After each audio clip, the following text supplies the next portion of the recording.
One tornadoes touched down Sunday night in LaSalle County near the small town of Ransom. Survey teams have determined a tornado with maximum sustained winds of about 95 miles an hour touched down, knocking over a freight train and tearing through farms in that area. 2 are dead in a shooting on Chicago's South Side. Police say a man and woman were shot last night, leaving a business in the 200 block of West Pershing Road. The shots fired by 3 inside a Nissan sedan, both victims pronounced dead at a nearby hospital. Also last night, Chicago police investigate 2 being shot on the near north side. Fire officials say the shooting happened around 9 p.m. along West Chicago Avenue near North Dearborn. The 2 are in serious condition. 2 custodians are dead following a shooting at an elementary school on Chicago's South Side. In the hallway, we have 1 female. The shooter shot himself in the head. There is a firearm right next to the offender. Police say the incident happened yesterday inside Mark Twain Elementary School, where a man and woman were each found with a single gunshot wound to the heads. I'm appalled. This is ridiculous. 14 days until school. And janitors, people that are in the school with my child. A weapon was recovered at the scene. No students were at the school. The incident is under investigation. The family of a man who was shot and killed by a Chicago police officer earlier this year is suing. A lawsuit claims the officer who shot Derek Jordan may have used excessive force. Police in March say the shooting happened after an investigatory stop led to a police pursuit in the Humboldt Park neighborhood. The vehicle involved hit a woman, a bus, and an unmarked squad car. One officer shot the driver, who was identified as Jordan, as officers tried to arrest him. Governor J.B. Pritzker says state officials are working with local law enforcement after more than 50 decomposing bodies were found at a Chicago funeral home. We need to know whether this had something to do with monitoring, had to do with licensing, or it just had to do with really bad actors who were hiding what they were doing.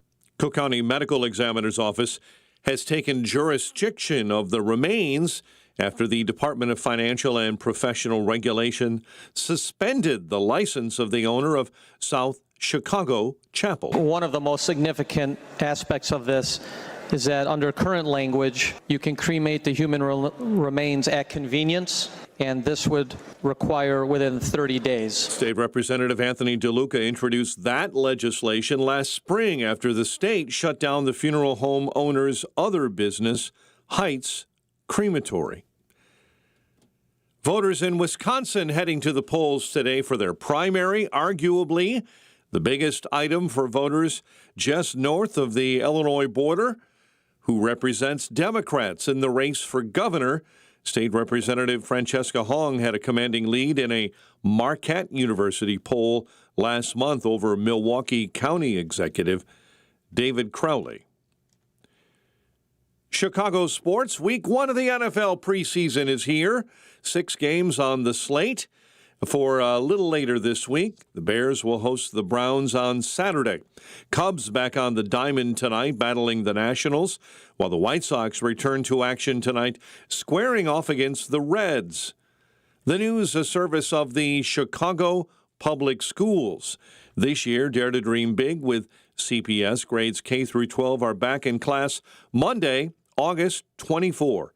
Learn more or call 773-553-FACE or more at cps.edu/B2S. Chicago's Morning Answer continues next and in 2 minutes. Check of your AccuWeather forecast in our Air Right Heating and Cooling Weather Center. Larry Elder doesn't see the math working out. Something I've been saying for a long, long time about the rise of these Democrat socialists, even before that, about the dominance of Democrats in general. Now the Democrat Socialists of America have won primaries and elections based on, wait for it, affordability, a crisis that their policies have caused. The Larry Elder Show, weeknights at 8, right before Sean Hannity at 10 on AM 560. The Answer. Each morning, the newsmakers and the newsbreakers shaping today's conversation are heard on the AlphaWealthGroup.com answer line on Chicago's Morning Answer. When you need answers about what's happening in your world, you turn to AM 560 The Answer. And when you need answers about how to prepare for and protect your retirement, you turn to the Alpha Wealth Group, now the proud sponsor of the AM 560 Answer line, right here on Chicago's source for news, opinion, and insight. AM 560 The Answer. Have you ever wondered, with all the different religions and interpretations of the Bible, how you can be sure that you're on the right path in your spiritual journey? The powerful new book, You and God by Peter Philippi, helps you answer this question and discover how to establish a truly personal relationship with God through biblical understanding and faith. Get your copy of You and God by Peter Philippi today by visiting pbmusa.org. That's pbmusa.org. Hair Volume from New Nordic will make your hair look thick and healthy. Hair Volume is available online at Amazon and newnordicusa.com or in the hair care aisle at your local CVS. Now, your official weather forecast. Today, expect humid conditions with a few showers and a strong thunderstorm. The morning will be cloudy, followed by a mix of clouds and sunshine in the afternoon. Be prepared for the possibility of flash flooding and strong winds with the storms. The high will reach 80 degrees. Tonight will be partly cloudy and humid with a low of 70 degrees. I'm meteorologist Jason Caterina on AM 560, The Answer. Get the latest weather, traffic, and news updates online at 560theanswer.com. This hourly segment is brought to you by Goldilocks, offering smart security systems to homes and businesses. Call Goldilocks at 708-889-5600. If you're looking for the latest news, insight into what it means, and the sharpest opinion, there's only one station in Chicago where you can turn, and it's this one. We're AM 560, The Answer.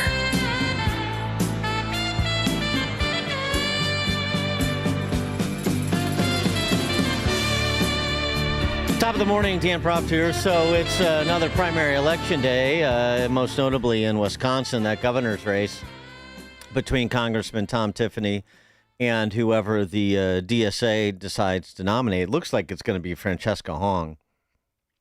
She enters today with a pretty significant double-digit lead. Now, the polling could be off as it was in Michigan. The race could end up being closer in that DSA primary than the polling indicates, but seems pretty clear that's where the energy is, that's where the attention is, that's where the center of gravity in that party is. The DSA party, DSA candidates. Francesca Hong, Tom Tiffany already sort of making overtures to the center left, the same way that you're seeing from Mike Rogers in the Senate race in Wisconsin. Tiffany offering this recently on Hong. If you look at the debates 2 weeks ago, none of the Democrat candidates would take on Ms. Hong and the crazy stuff that she says, like abolish prisons, abolish police. None of them would take it on. So you know that ultimately the leadership of the Democrat Party in Wisconsin, they are all in for this big government socialism. And we have to be the firewall here in Wisconsin that stops it right here in the heartland from spreading across America. And that's what we're doing every day, is delivering that message. And it is resonating across Wisconsin. Wisconsinites are deeply concerned about what they're hearing. Yeah.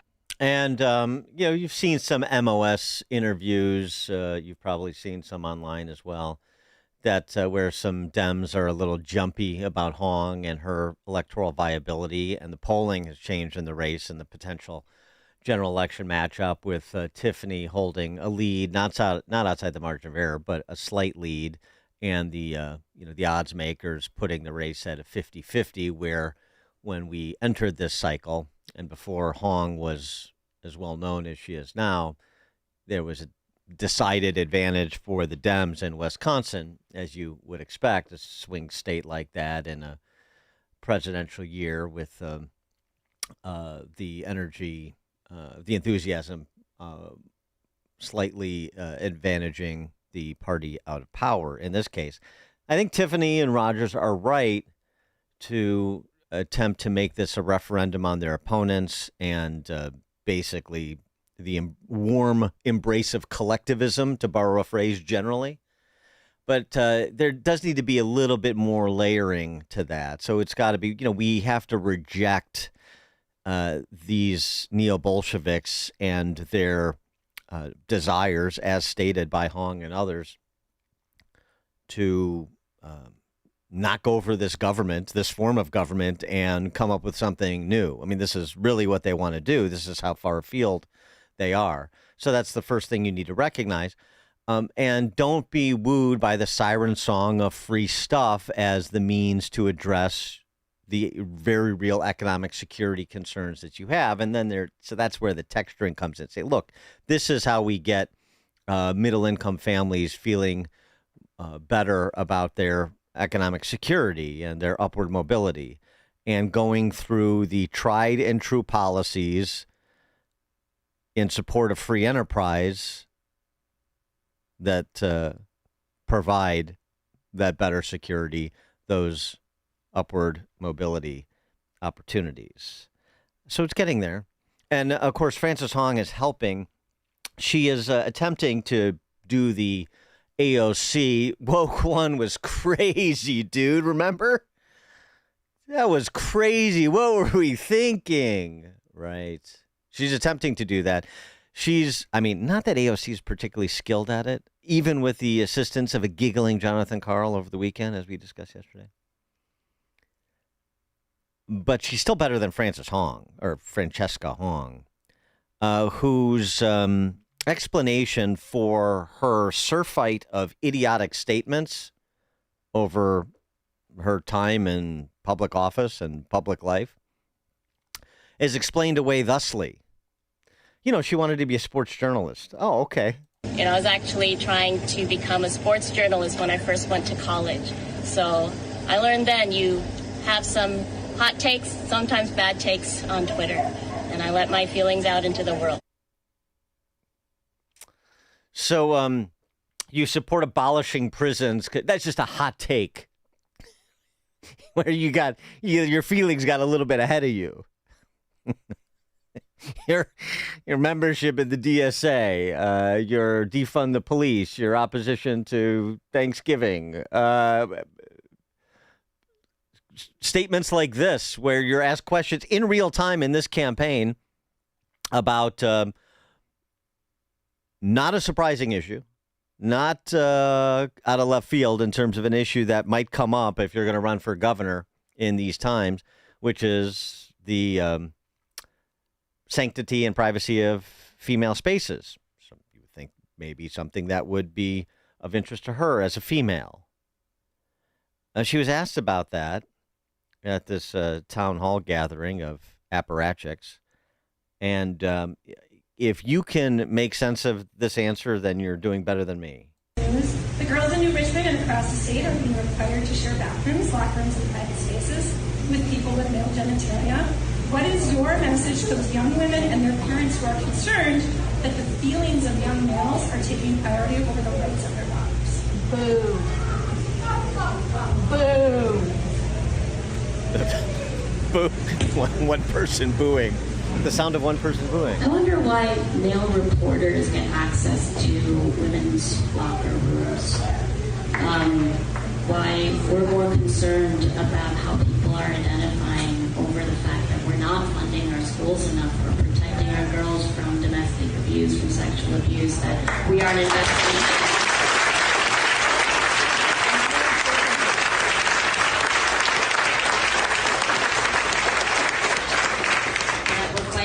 Sure that the WNBA players are getting a fair contract and pays as much as their male counterparts. I want to make sure that girls' sports all across the state have the investment and are competitive and are places where they feel safe. These are things that we can invest in making sure that everyone feels safe in our schools. I'm interested in making sure that people feel safe always, but it's going to take actually fixing the systemic issues when it comes to funding our schools and our local government and people having the services and the things that they need, and that's what I'll be focusing on. So should men be allowed in women's spaces and boys be allowed in girls' spaces in the schools, locker room, bathroom, sports teams? And her response is, why are male reporters allowed into female locker rooms? Is that the same thing? Is that the same thing as being in a state of undress as opposed to a male reporter who comes in when he is cleared to ask, say, a WNBA player a question about the game that just happened, and she's in uniform, and then he leaves, and then she can change and go shower? And I mean, do we really need to explain? So male reporters, why are male reporters in female locker rooms? That's her response or non-response.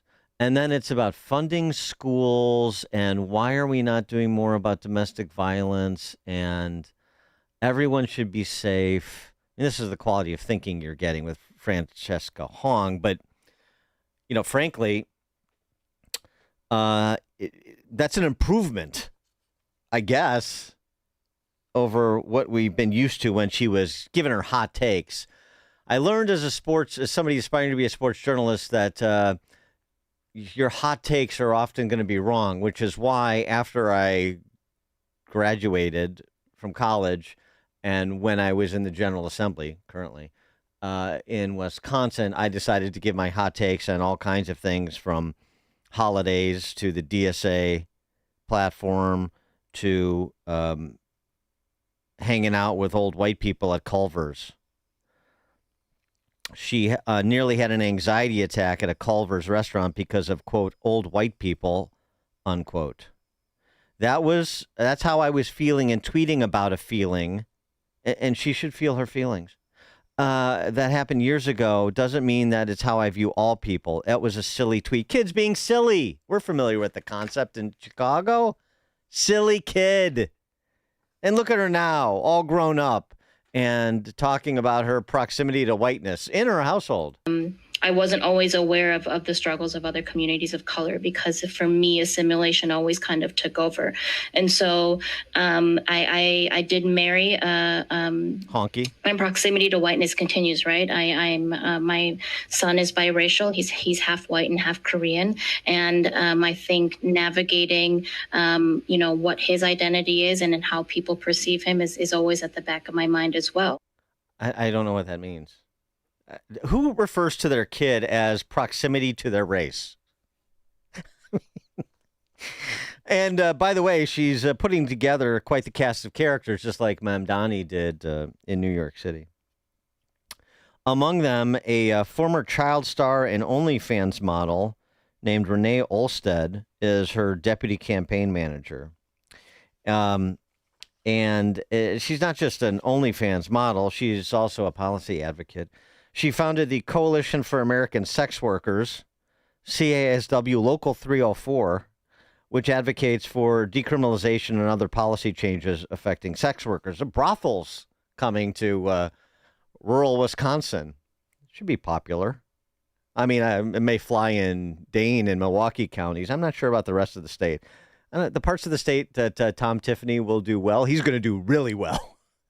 As this stuff circulates about Miss Hong and her concerns about whiteness and promotion of lawlessness and the sex working industry as the pathway to a safer, stronger, better Wisconsin, to continue borrowing the BLM Brandon rhetoric, since everybody seems to be on that side. Bill on the Northwest side, you're on Chicago's Morning Answer.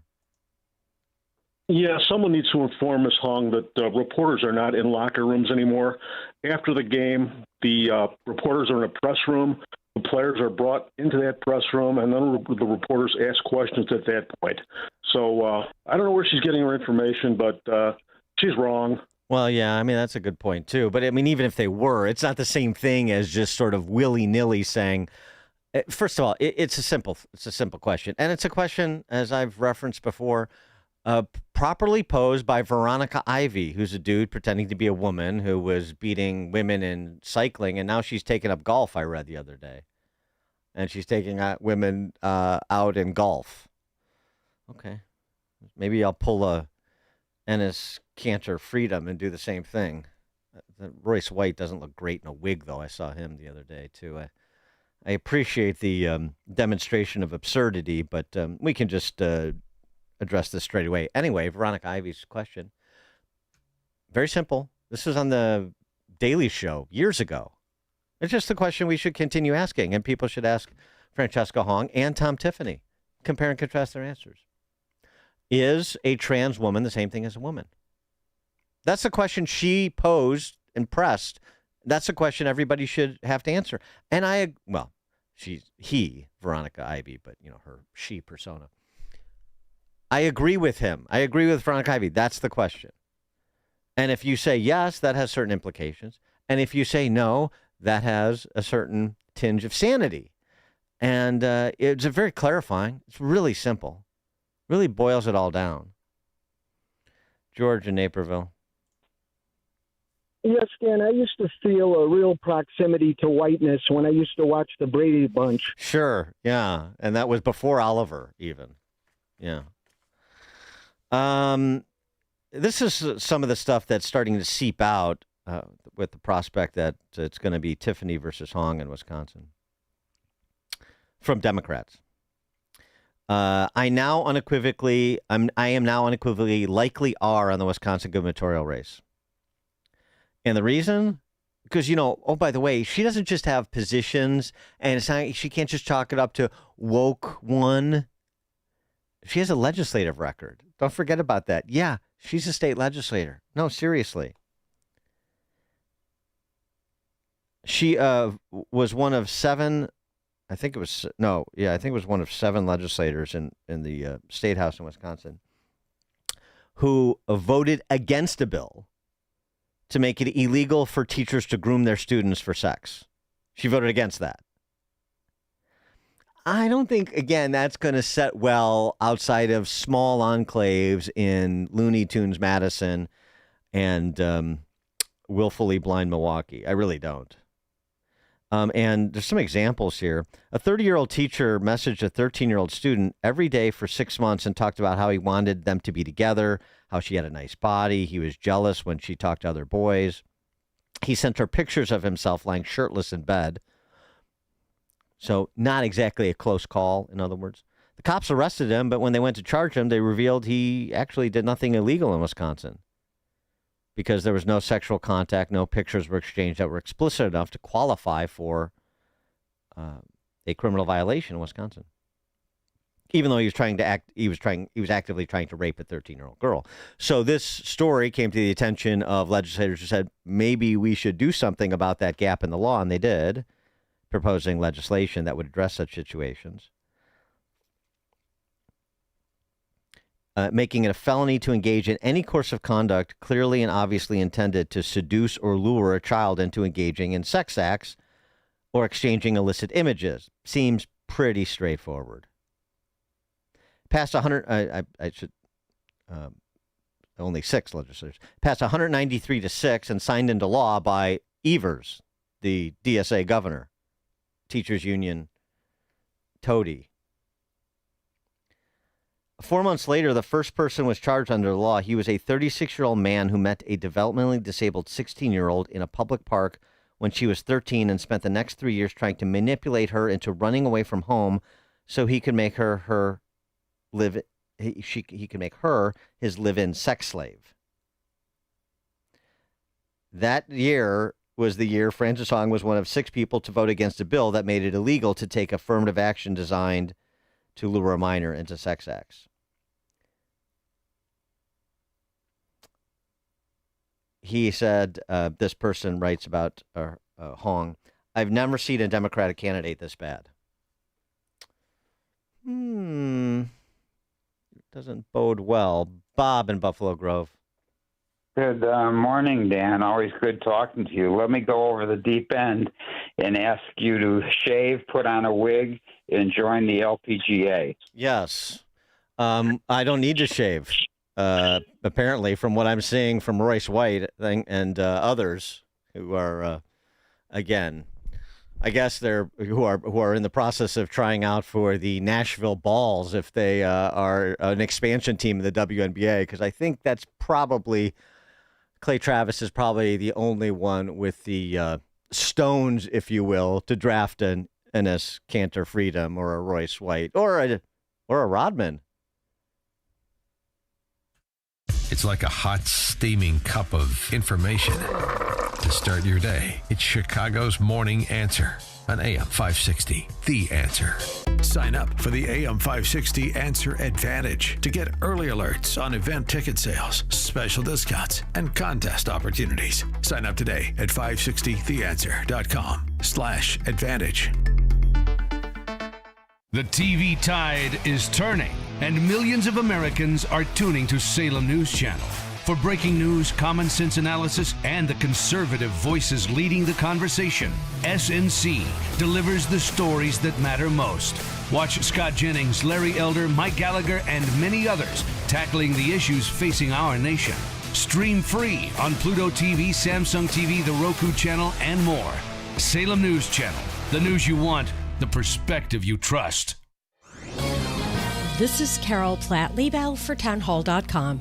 New York City Mayor Zohran Mamdani recently announced the people who will advise him on his judicial appointments. Notably, not even one of the mayor's 18-person judicial advisory panel is Jewish.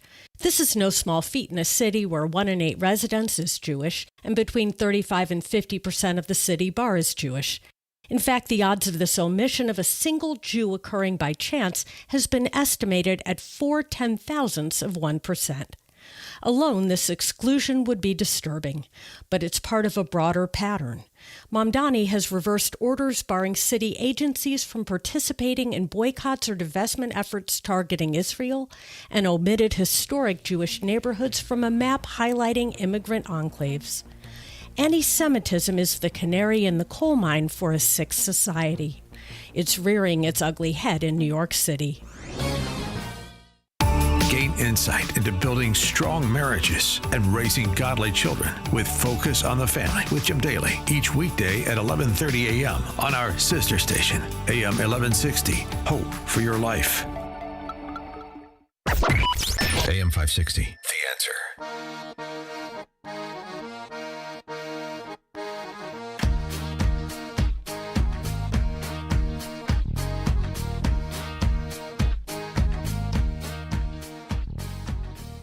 Is that Francesca Hong? Standing is that Francesca Hong has made clear her present stances to her electorate. Yeah, she's moved away from a lot of that. Right, she's moved away from it. And I have a local city councilman that has this saying, woke one was crazy. Woke one was crazy. Okay, that's and I think that what's important is that. Yeah, woke one was crazy. Not going to fly. They're going to try, but it's not going to fly if Republicans do their job. Coming up at 6:06, we will turn our attention to the new revelations about Fauci communications. It's now 6 o'clock on AM 560 WIND. The polls are just opening in South Carolina.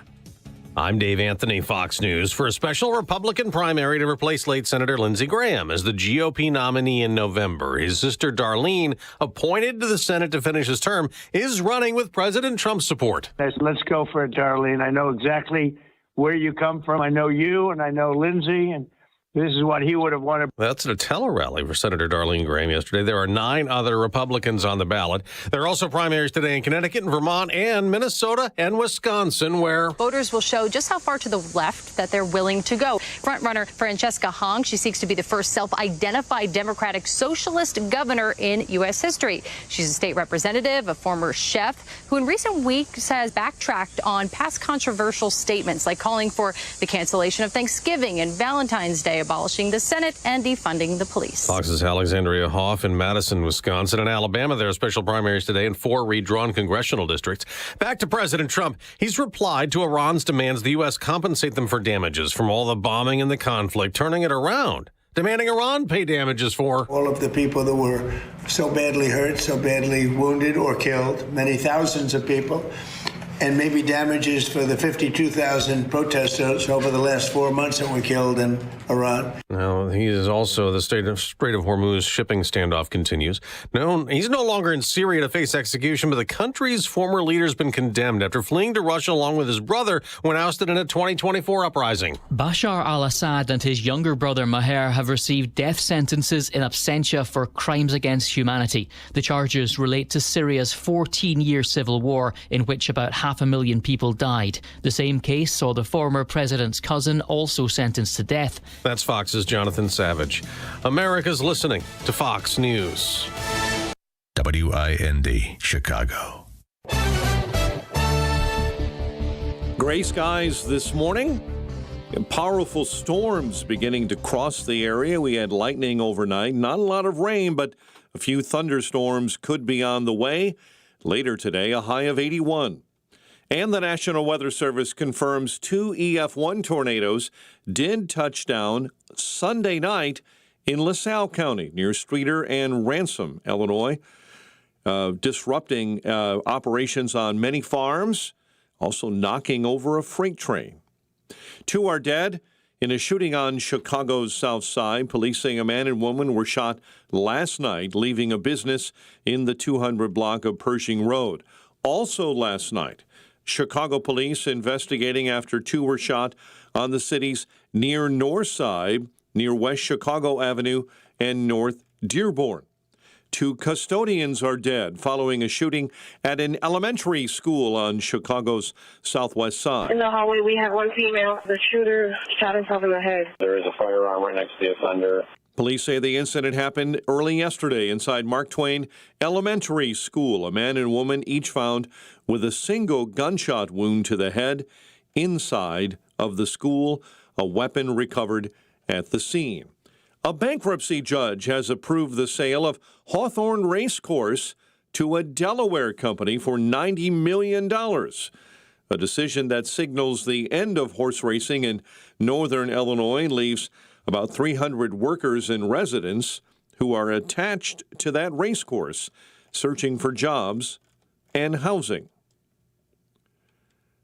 Chicago Bears are busy gearing up for a new NFL season, but off the field, the quest for a new NFL season, new NFL stadium continues as the team gathered for a walkthrough at Stevenson High School yesterday. Chairman George McCaskey was tracked down. He briefly talked to the media and was asked about the process the Bears are going through as they try to get a new stadium built, either in Indiana or Arlington Heights. We're doing some due diligence on a second site in Hammond, and I think Kevin and I will have more to report in the coming days. McCaskey confirms right now the team is solely focused on its efforts in Indiana. Week 1 of the NFL preseason is here. 6 games are on slate for the early contests on Thursday. Bears host the Browns on Saturday. Cubs take on the Nationals tonight, while the White Sox square off against the Reds. The news, a service of the AM 560 mobile app. Download the app at 560theanswer.com/mobile. A check of traffic and weather coming up next on AM 560. Sean Fest returns on August 28th at the Westin Chicago Northwest in Itasca. Be a part of a live, on-location broadcast of The Sean Thompson Show, including a performance of the national anthem, followed by live music, food, drinks, and an opportunity to meet Sean Thompson. Registration is free. Go to 560theanswer.com/SeanFest. That's 560theanswer.com/SHAUN Fest. Sponsored in part by Class A Insurance, owned by Thomas Iacenta. When it comes to supplements, 2 things matter most. A, that it works, and that you can trust it. Rather than just tell you about Relief Factor, we'll let our audience do that. We hear from people every single day whose lives have changed, and I want you to hear a few of their stories. Joni shared that before Relief Factor, her husband couldn't open his hands in the morning and had to give up playing the guitar. Now he wakes up with flexibility, and he's back to playing music. They are both recommending Relief Factor to friends as a way to enjoy the things they love again. I get what Joni's husband went through. I couldn't paint. I couldn't button my own shirts in the morning. The pain made it so difficult to hold a paintbrush or button my shirts. It was horrible. And they make it really easy now for you to find out if you can be the next person that's telling us about Relief Factor and how it gave you your life back. 3 weeks, $17.76. Try it. ReliefFactor.com, 800-4RELIEF. You'll connect with their friendly local team, and they'll do everything they can to help. We hope you soon will be sharing your story with us as well. ReliefFactor.com. 6:06, Team Hochberg Traffic Center time, a service of Steiner Homes. The Ike inbound right now, already tough through the avenues. You're on the brakes, 25th through 9th Avenue. Lakeshore Drive jams up northbound at Bryn Mawr. Accident reported in Lisle, Warrenville Road, and Naperville Road. You know, building homes is more than a business. It's a calling. Family-owned, dedicated to building custom homes with care, integrity, and craftsmanship you can trust. Visit SteinerHomesLTD.com, Northwest Indiana's leading home builder. Chicago's Morning Answer continues next. Now a check of your morning weather forecast in our Air Right Heating and Cooling Weather Center. Today, expect humid conditions with a few showers and a strong thunderstorm. The morning will be cloudy, followed by a mix of clouds and sunshine in the afternoon. Be prepared for the possibility of flash flooding and strong winds with the storms. The high will reach 80 degrees. Tonight will be partly cloudy and humid with a low of 70 degrees. I'm meteorologist Jason Caterina on AM 560, The Answer. Get the latest weather, traffic, and news updates online at 560theanswer.com. This hourly segment is brought to you by The Real Story with Jeannie Ives and Amy Jacobson. Heard weekday mornings at 11 on AM 560, The Answer. Now, from The Signature, a division of Esquire Bank Studios. This is Chicago's Morning Answer with Dan Proft on AM 560, The Answer.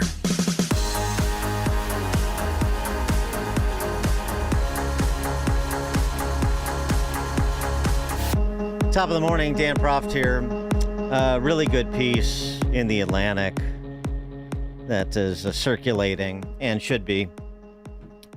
As Ross Douthat at New York Times wrote in response to this piece from Tyler Austin Harper, a former professor at Bates College in Maine.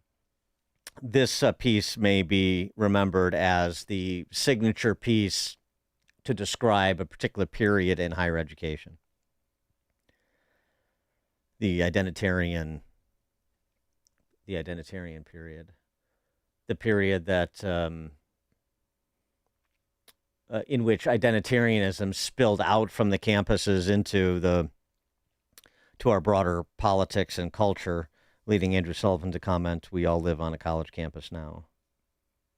And this is a perfect setup to another story I wanted to get to, been wanting to get to for the last 10 days or so, which is the story of Jason Arday out of Cambridge, academic fraud, all race-related. Identitarian-related is really the way to say it, but race being the identity issue du jour. He talks about leaving NYU to go to Bates College at the outset of the piece. Tyler Austin Harper, why I quit the tenure track.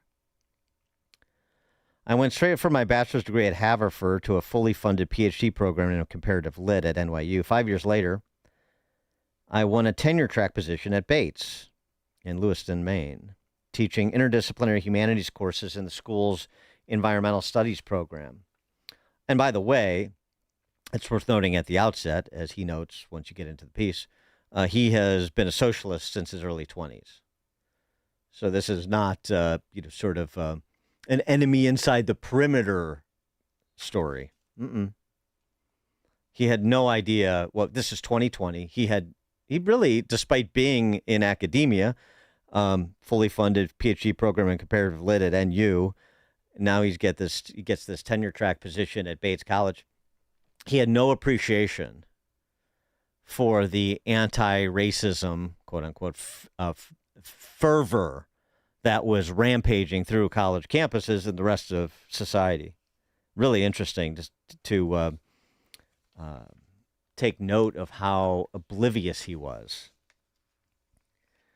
He writes, every effort was made to push New York City with its money lust and voguish pop-ups and puffy vested financiers and pandemic chaos far from our minds. He and his wife, who's white, he's black, she's white, talking about, transitioning from New York to Lewiston, Maine.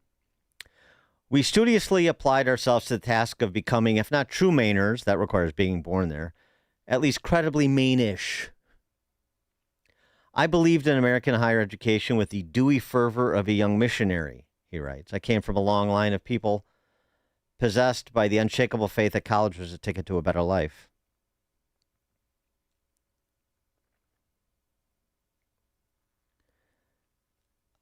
A home on our street was occupied by a college administrator who was passionate about DEI issues, a woman of color whom I will call Ava. Ava was big-hearted and fiery and seemed to feel some combination of neighborly obligation and professional duty to make sure that her new black colleague and his nice white wife felt welcome in Maine.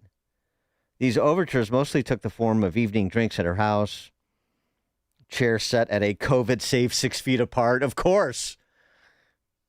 Please keep that on the idiot circle. And a bottle of Chardonnay on the porch between us.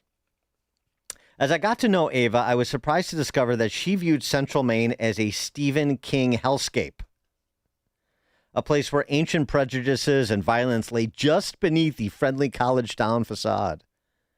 She regaled my wife and me with stories of alleged racial offenses, both major and minor, and generally made it clear that she thought Lewiston, an island of diversity in an otherwise famously homogenous, if not notably reactionary state. Try Portland, which I just got back from. Good grief. But anyway, she thought Lewiston was a hub of white supremacy. I mean, she confessed to me that when she drove through town and she spied the local crackers, as she called them, sitting on their porches, not unlike the very porch we were sitting on, she sometimes thought to herself that these townies would probably like to kill her. Everywhere I turn, I see enemies. My proximity to whiteness.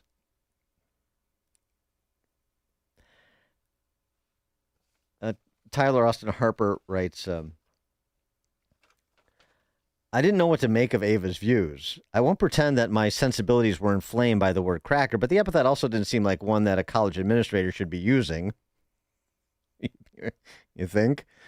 I also had a difficult time taking seriously the idea that I had moved to a place with would-be Klansmen around every corner. I grew up outside Harrisburg, Pennsylvania, and Lewiston felt familiar to me. The people I met were nice, hardworking. They minded their own business. I don't think it ever occurred to Ava that I could have come from a similar place and similar people. Didn't occur to her, and it doesn't much matter. She's gone. There is no brain there. There is just identitarian cant. My comments, not his. I've never had a great enthusiasm for identity politics, he writes. I've been a socialist since my early 20s, and it had generally been my experience that liberals were as eager to talk about race as they were uneager to talk about class. Right. So they have to, play act like you're seeing now with these downwardly mobile honkies driving the DSA. Again, my comment. Yet I also assume that conservative complaints about quote-unquote wokeness, a term just coming into vogue as a pejorative, were essentially Fox News hysteria. Until I got to Bates, I had little reason to suspect they held any merit. This is 6 years ago. Wokeness, what are people talking about? These conservatives, Fox News hysteria, people getting canceled and so forth. No idea. No appreciation for what was happening, the sand shifting under his feet. And I mean, I shouldn't be surprised. You live in these cloistered environments, and people just don't pay attention until it's visited to their doorstep. We say this all the time because it's universally applicable. That's why when Ava gave me anti-racist reading recommendations that first summer in Maine, I read them with an open mind. So remember the popular books just 5 minutes ago and the popular celebrated propagandists, Robin DiAngelo, Ibram Kendi, White Fragility, How to Be an Anti-Racist. Here's his view about these reading recommendations, and you can be sure those books that I just mentioned were on the list. When I found them disquietingly flimsy, politically bizarre, and in their naked essentializing, even sort of racist, I assumed that I must be the problem. As a light-skinned black guy who doesn't speak African-American English, I had rarely been subjected to acute prejudice in my life. I thought perhaps I simply wasn't black enough, authentically black enough, to understand the kind of racial pessimism that had become so mainstream. Ava was hardly the only pessimist among my new coworkers. Around the start of the semester, I attended an informal orientation event for early career black faculty, where I assumed we would talk about our research interests and simply get to know one another. Isn't he cute? The naivete is astounding. Instead, to no one who listens to this show's shock, the gathering felt more like a combined therapy session and HR seminar. At one point, someone casually rattled off a series of local establishments to steer clear of, vaguely implying that they were filled with bigots. Alarmed by the notion that race relations were so bad in Lewiston that there were places I should avoid eating, I asked why one restaurant in particular had earned a reputation for intolerance. My colleague said that a student of color had worked there and not liked it very much. Oh, case closed. It has to be racist.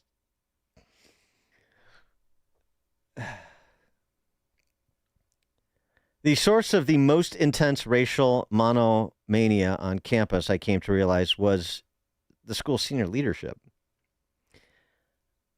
In one of my first encounters with the man who was the dean of the faculty, I mentioned how excited I was to be joining one of the few American colleges founded by abolitionists, like Hillsdale, for example. But that's a school that promotes sanity. American colleges, one of the few American colleges founded by abolitionists. It's true about Bates. But the dean of the faculty was not looking at the glass as half full. He quickly informed Tyler Austin Harper. By the way, the dean is a white biologist and an expert on sponges. I bet he is. The dean frowned as though my rosy view of the school's anti-slavery history physically pained him. This is really, I mean, I would expect a comparative lit guy to be able to write, but this is really good. And it rings so true. He conceded that sure, it had been founded by the abolitionist minister, Orrin Burbank Cheney, but he pointed out that Benjamin Bates, the textile tycoon who had funded the college, had processed slave pig cotton in his mills. Processed slave pig. He didn't have slaves, but he processed slave pig. And that obviously was a permanent stain on Bates College, and one for which self-flagellation from now into perpetuity is required. Again, my comments. I'm, adding a little hyperbolic color to this. Anyway, I had come into Bates rather smitten with the idea that I was a black academic joining the ranks of a faculty whose predecessors had agitated for black freedom, but the dean seemed to feel that this was actually something to be fairly embarrassed of, a history that was best mentioned, if at all, only after layering on an array of caveats. Right. Hate your town, hate your school, hate your country. You lead with hate, the list of grievances. There's nothing redeeming here. They're just apologies that have to be perpetually offered. He goes on, does Professor Harper, I found this kind of endemic self-flagellation to be eye-roll worthy. But the charged atmosphere at Bates didn't feel out of step with that of the country as a whole, at least initially. The first year, I kept my head down and let small oddities I noticed pass by without much reflection between teaching, grading, student advising, Zoom faculty meetings, twice weekly COVID testing. I didn't have much time to fret about the colleges or the country's cultural eccentricities. Then a couple weeks into June of 2021, I was asked, would I co-chair the task force that organized the college's annual Martin Luther King Jr. Day celebration?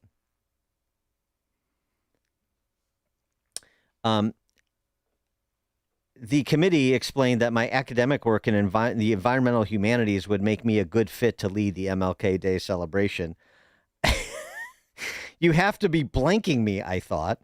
I texted a friend and a fellow academic in a huff. Say no, he shot back, or better say who? It was obvious to anyone with eyes that I'd been picked because I was one of a handful of Bates faculty members who didn't need to wear SPF 50 sunscreen. I mean, I admired King as much as the next person, but that wasn't really the point. The point was that I was getting saddled with black guy work for which I had no real qualifications. All I knew about MLK, I had learned at my Pennsylvania public high school a decade earlier, which is to say not much. I'd like to tell you that I responded indignantly. Instead, I said yes, because I didn't want to develop a reputation as being difficult. And then, this sort of as the inflection point. A month after being asked to co-chair that MLK Day celebration committee, I received an email that left me further discomforted. This one from a concerned faculty member said that a white student of mine, let's call him Mason, had tried to lynch a black student. I read the email with my mouth agape. The professor who had written it was someone whose academic work I thought highly of. Surely she wouldn't make such an extreme accusation if it had no basis in reality. But I was rather certain that Mason, a crunchy granola environmentalist type outspoken about his progressive politics, was not a virulent racist. He had taken my climate fiction course and written a paper critiquing the, quote, Western colonial empire depicted in a feminist science fiction novel I had assigned. So I thought, how exactly had he attempted a lynching? Mason and several other white students had apparently gotten into a dispute with a black friend they lived with. The white students had asked their black housemate to leave and had said they would call the Lewiston police and say he was threatening them if he tried to get his things. According to my colleague, so there's the facts. According to my colleague, Mason and his friends had conspired to, quote, weaponize state power to terrorize or kill their black classmate. It is not an exaggeration to say their actions were an attempted lynching. The professor also accused several students who were evidently brought to tears during the unfolding drama of intentionally leveraging their, quote, white womanhood, unquote, by crying. The email concluded by demanding Mason and the other white students face serious consequences. It demanded professors of color be provided protection from Mason and the girls if any of the students involved in this white supremacist incident enrolled in their courses. I mean, this is not like a parody. This is not, satirizing a college campus. This is just a college campus from the viewpoint of a black socialist environmental studies professor. Someone mentioned the college might be investigating the incident, but if such an investigation happened, to my knowledge, nothing ever came of it. Even so, the email stuck with me. Whatever had happened among those students and who had ever been at fault, I was sure the conflict was not driven by racial hatred. It was also troubled by the evidence-free assumption that an encounter between a black liberal arts college student and the police was so likely to end in death that calling 911 was tacitly homicidal. I came to understand the Mason affair as emblematic of the kind of politics that dominated at Bates, a place where current and future elites paid or were paid for the privilege of cosplaying as radicals, victims, or both. In this upside-down 133-acre world, an quote-unquote attempted lynching was a graver threat to black undergrads than student debt, and faculty needed protection from their own students. Some of my colleagues, it seemed, were engaged in an Alice in Wonderland-style reenactment of civil rights-era struggles in which glancing racial faux pas and willfully misinterpreted private encounters were treated with the solemnity of nooses swinging from oak trees. And, he goes on with more examples, but ultimately he walks. Why I Quit the Tenure Track. Tyler Austin Harper. I'll post it on X, but it's worth reading through for yourself and sharing with friends. I mean, you would really want to understand it if you haven't lived through it or you haven't recently had a kid at a college campus who's lived through it. And now what you're dealing with as it has metastasized and infected all of our media institutions well beyond higher education. as well as taking over one of the two major political parties? Right here in this piece. There's only one radio show in Chicago talking about today's biggest stories and telling you what they really mean. That show is this one, Chicago's Morning Answer on AM 560, The Answer. Chicagoland certified financial planning professional Tim Stearns discusses taxes in retirement. Most people are paying more in taxes and keeping less of their money to live and do what they enjoy. That's why we've put out the retirement tax bill calculator online. You can see with your own eyes just how much you might be overpaying. It's a valuable tool, $500 value, but we made it free for you to view and run your own numbers at MVPCFP.com. That's MVPCFP.com. To run your retirement tax bill calculator, go to MVPCFP.com. Investment advisory services offered through Cornerstone Securities, LLC. Welcome to another edition of Tuesdays with Tim. My friend Tim Stearns, a certified financial planner with TJ Stearns Financial Planning in Arlington Heights. Tim, how are you? Welcome back. Doing well. Thanks for having me. Tim, for more than 25 years, you've been helping clients achieve financial security and peace of mind. Can you give our listeners some examples of how you've helped clients over the years? A couple of your listeners called in. They're a married couple. They're in their 60s. They were really concerned and tired of trying to manage their own investments. So their accounts were quite big, but they felt like they needed a little help with it so they didn't screw up at this stage of the game. So they couldn't afford to lose any money in the market moving forward, and trying to manage retirement on a fixed income was kind of a daunting task for them. So with about $1.5 million in 401k savings and other stocks and bonds, we rearranged their portfolio so that they had guaranteed future income, less volatility in the market, and of course tax savings. So now they have this peace of mind because they know that they have a protect and grow blueprint.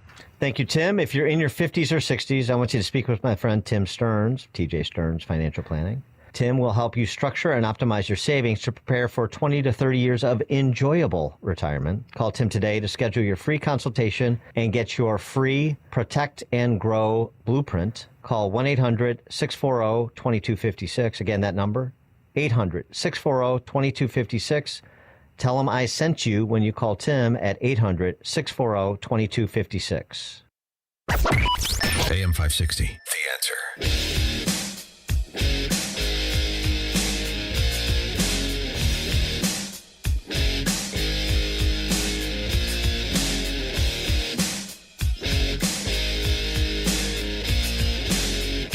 Coming up at 6:36, we're going to talk to Andrew Latham from the Institute for Peace and Diplomacy about, the Middle East and Eastern Europe, and get his perspective on how serious this rumored Putin invasion of NATO territory really is, in addition to some of the things Trump had to say about where things stand with Iran and the state of openness of the Strait of Hormuz. We'll do that at 6:36. Now we check the headlines. 6:30 this morning, gray skies, stormy conditions setting up for a little later on this morning. 11 o'clock, 11:30 maybe, and then some passing thunderstorms again in the afternoon. All on weather watch today and heading toward a partly cloudy and very humid overnight. President Trump's newly signed executive order focuses on childhood vaccine schedules, and it is catching some flack. Effective immediately, my administration is recognizing gold standard childhood vaccine recommendations for only 11 core vaccinations against the most serious and dangerous diseases, along with the MMR, which hopefully will be split up. Speaking at the White House, Trump saying the order would split that childhood MMR vaccine, measles, mumps, rubella, into 3 shots. Primaries in 6 states today. Fox's Alex Hogan takes a look at the race in Minnesota and then the Wisconsin primary. Fraud has been a hot topic in this race. Another big race in the state is the GOP primary for governor. Candidates include MyPillow founder Mike Lindell, who was backed by President Trump, Minnesota House Speaker Lisa DeMuth, and veteran Kendall Quayles. Amy Klobuchar is expected to win the Democratic nomination. Now moving over to Wisconsin, where that governor's race is getting a lot of attention as well. Among the candidates, there's Representative Francesca Hong, the frontrunner, and Milwaukee County Executive Representative David Crowley, who is now backed by outgoing Governor Tony Evers. Francesca Hong could become the first Democratic Socialist governor in the U.S. There have been more than 100 people reported killed in Colombia after a 7.4 magnitude earthquake rattled that country yesterday. Rescue efforts are underway to find those who may be trapped. Secretary of State Marco Rubio says the administration is closely monitoring. The National Weather Service confirmed 2 EF1 tornadoes touched down Sunday night in LaSalle County, near Streator and the small town of Ransom, Illinois, where a freight train appears to have been knocked over by the suspected tornado. 2 are dead in a shooting on Chicago's South Side. Police say a man and woman were shot last night leaving a business in the 200 block of West Pershing Road. Both victims pronounced dead at a nearby hospital. 2 custodians were killed following a shooting at an elementary school on Chicago's southwest side. I'm appalled. This is ridiculous. 14 days until school. And janitors, people that are in the school with my child. It happened at the Mark Twain Elementary School. A weapon recovered at the scene. No students were at the school. Again, the incident remains under investigation. Chicago Mayor Brandon Johnson, alongside Governor Pritzker, cut the ribbon to mark the opening of the Green Line's Austin Boulevard stop. The 110th station in the system, now considered accessible under the Americans with Disabilities Act. Whether it's school closings or the lack of access to health care and affordable housing, and this new $25 million station will transform the daily life for residents of Austin and those of us who live on the west side. 36 stations on the CTA's network remain on the city's long-term list of remodels under the accessibility program. And a suburban community is rallying together in an effort to help a 15-year-old Crystal Lake boy critically injured in an e-bike crash. Jack Beatty has been in the intensive care unit at Lurie's Children's Hospital for nearly a week since that collision. Beatty was riding a bike down a path, failed to yield at a crosswalk, and was struck by a woman driving a truck. Chicago sports, baseball tonight. Cubs back on the diamond, battling the Nationals, while the White Sox also return to action tonight, squaring off against the Reds. And former AL batting champion Tim Anderson, longtime White Sox shortstop, retiring after 10 Major League seasons. The news service of the daily podcast of Chicago's Morning Answer and the Sean Thompson Show. Subscribe free at 560theanswer.com/podcast.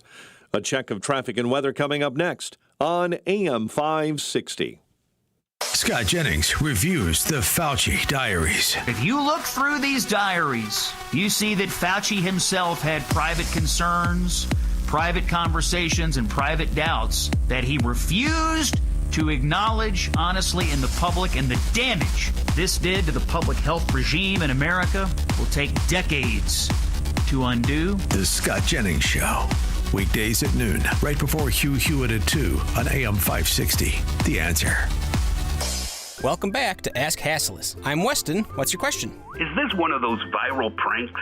Beg your pardon? I think you promote Hasslis Mattresses employee-free showrooms just to lure me in so you can film a practical joke on me to go viral. Sir, I assure you, we take employee-free mattress shopping very seriously. What do? Tie me to a bed and spray me with silly string? We simply let you try our selection of Beautyrest, Sealy Posturepedic, and more without commission-crazy salespeople breathing down your neck. Good one. Others sell a Beauty Sleep by Beautyrest Queen Elm Cove A mattress for $1,599, but Hasslis has it for just $794. Sure you do. And through Monday, get a free adjustable base with the purchase of a select Sealy Posturepedic or Beautyrest mattress, plus free next-day delivery. So shopping at Hasslis won't make me TikTok famous? Absolutely not. Darn. Open 9 to 9. Find an employee-free showroom near you or shop online at Hasslis.com. Sponsored by Progressive Insurance. Protect your family, your phone, and your furry friends with life, electronic device, and pet health insurance. 73 degrees at 6:36 in the Team Hochberg Traffic Center. This update on traffic is a service of Mattress Firm. Spotting stop-and-go traffic already on the Reagan I-88 eastbound between Roosevelt and the Tri-State. Slowdowns on Route 53 this morning on the southbound side in that construction zone between Euclid and Algonquin. Also delays on the interior expressways, especially on the Eisenhower inbound between 25th and Austin. Still sleeping on that old bed? Mattress Firm sleep experts can help you choose the perfect upgrade. And they can guide you every step of the way, answering your questions. Shop today, save big during the best sale of the year, and they make sleep easy. Chicago's Morning Answer continues next. Now a check of the morning forecast in our Air Right Heating and Cooling Weather Center. Few thunderstorms throughout the day. Not as warm today, too. High of 81. We turn partly cloudy overnight, a low of 70. Get the latest weather, traffic, and news updates online at 560theanswer.com. This hourly segment is brought to you by Goldilocks, offering smart security systems to homes and businesses. Call Goldilocks at 708-889-5600. Now, from the Signature, a division of Esquire Bank Studios. Sean Fest returns on August 28th at the Westin Chicago Northwest in Itasca. Registration is free. Go to 560theanswer.com/SHAUN Fest.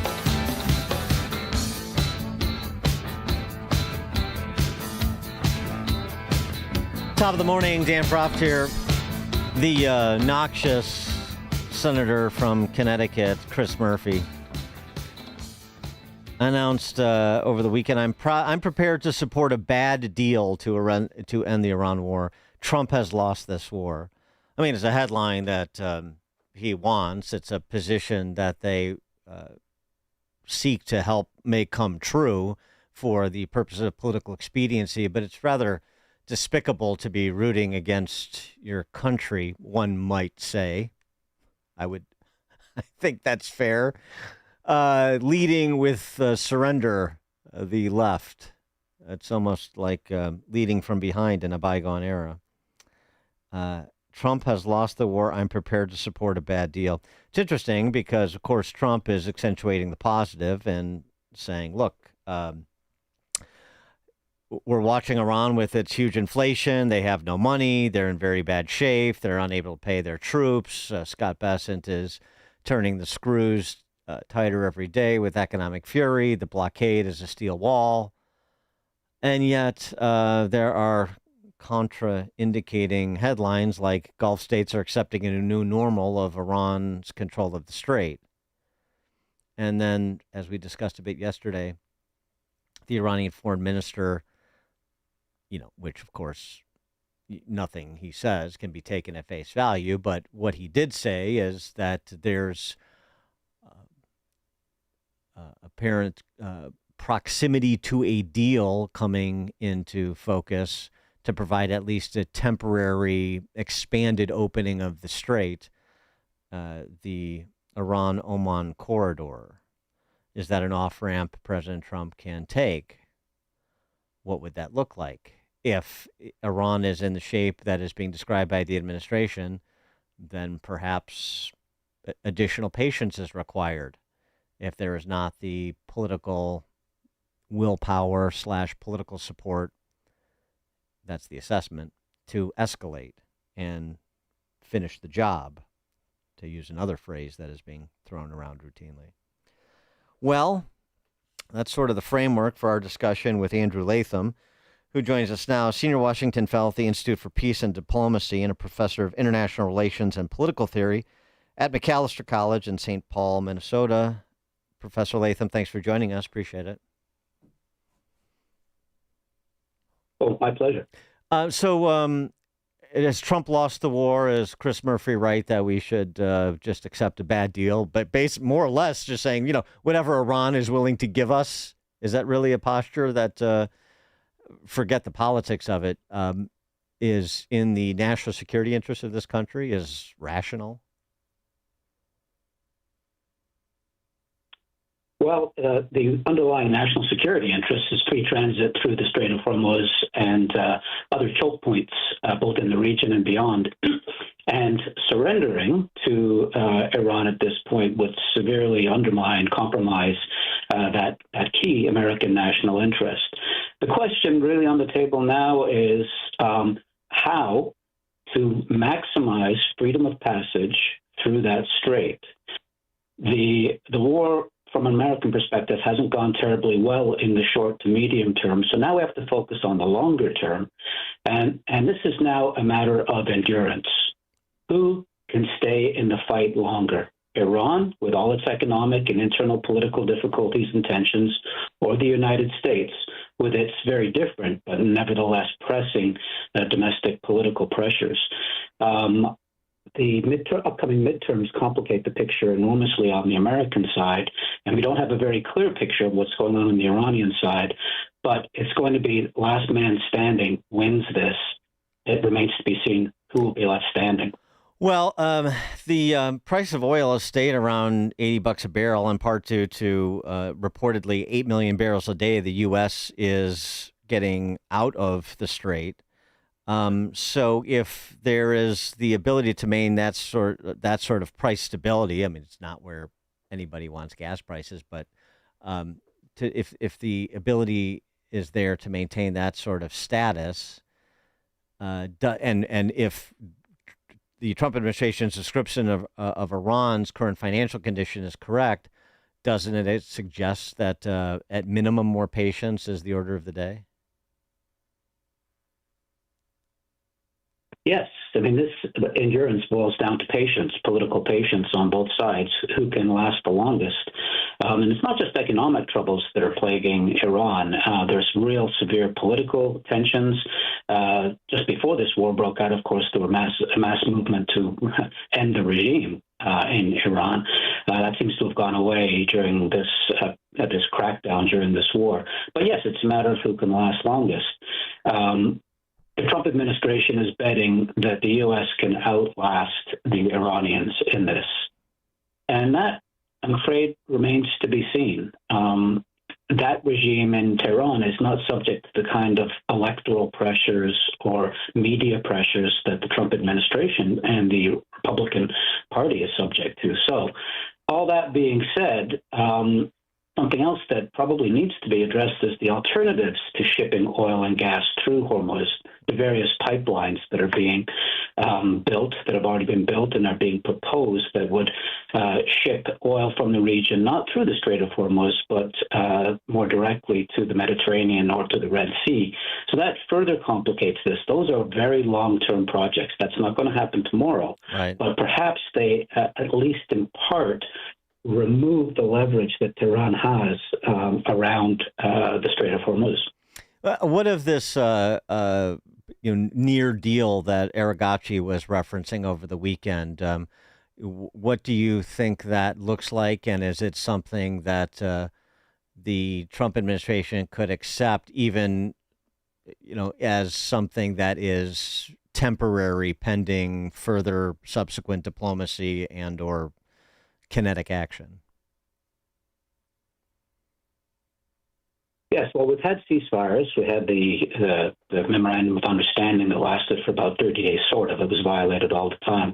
But here's what's been happening recently. Every time Oman and Pakistan and Turkey and other interlocutors seem to have got us to the point where there's a deal, the Iranians change the terms. Right. So lately now they've been really insisting on reparations for all the damage in the war, which has prompted President Trump to insist on reparations suffered as a result of Iranian actions. And so we're almost not quite back to square one, but somewhere near square one again. What we see in these negotiations is, I think, posturing. I think both sides trying to present themselves as being rational and reasonable and willing to come to some kind of agreement, and painting the other side as the bad guy. And then at the last minute, there's some plausibly deniable or apparently reasonable additional complicating factor that's introduced that means that the deal is off.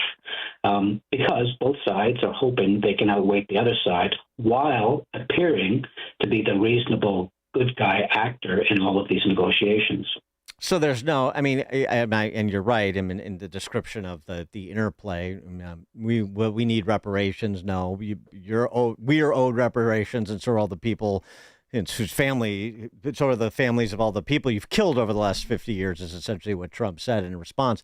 So, point is to say that all of this is really political theater. This is not going anywhere. We shouldn't expect it to go anywhere because, well, in part, you don't have a good faith actor on the other side. There's no deal to be made with the Iranians, no real deal to be made, even on a temporary basis with respect to commerce. They would rather suffer through this waiting game with the naval blockade than provide any sort of even temporary middle way. I think that's right. And this is a function of the power dynamics in Tehran. Not too long ago, the IRGC, who are the more extremist faction, were in competition with more reasonable, moderate factions outside the military and on the political side, rather. But that seems to have changed in recent weeks, and the IRGC seems to have consolidated its control, which means the extremists, the maximalists, are in power now in Tehran, and they're not inclined to do any deal that falls short of Iran's control over the Strait of Hormuz. As a revenue-generating mechanism, they can charge tolls. As a geopolitical mechanism, it gives them leverage over most of the rest of the world, including America's friends and allies in the region. And then for domestic political reasons, it makes them look like they are doing the work of the Almighty, as it were, and prevailing against the great Satan. So all of that means that, no, I really don't think that Tehran is serious about negotiations unless it gets everything it wants, in which case, of course, it will sign on the bottom line.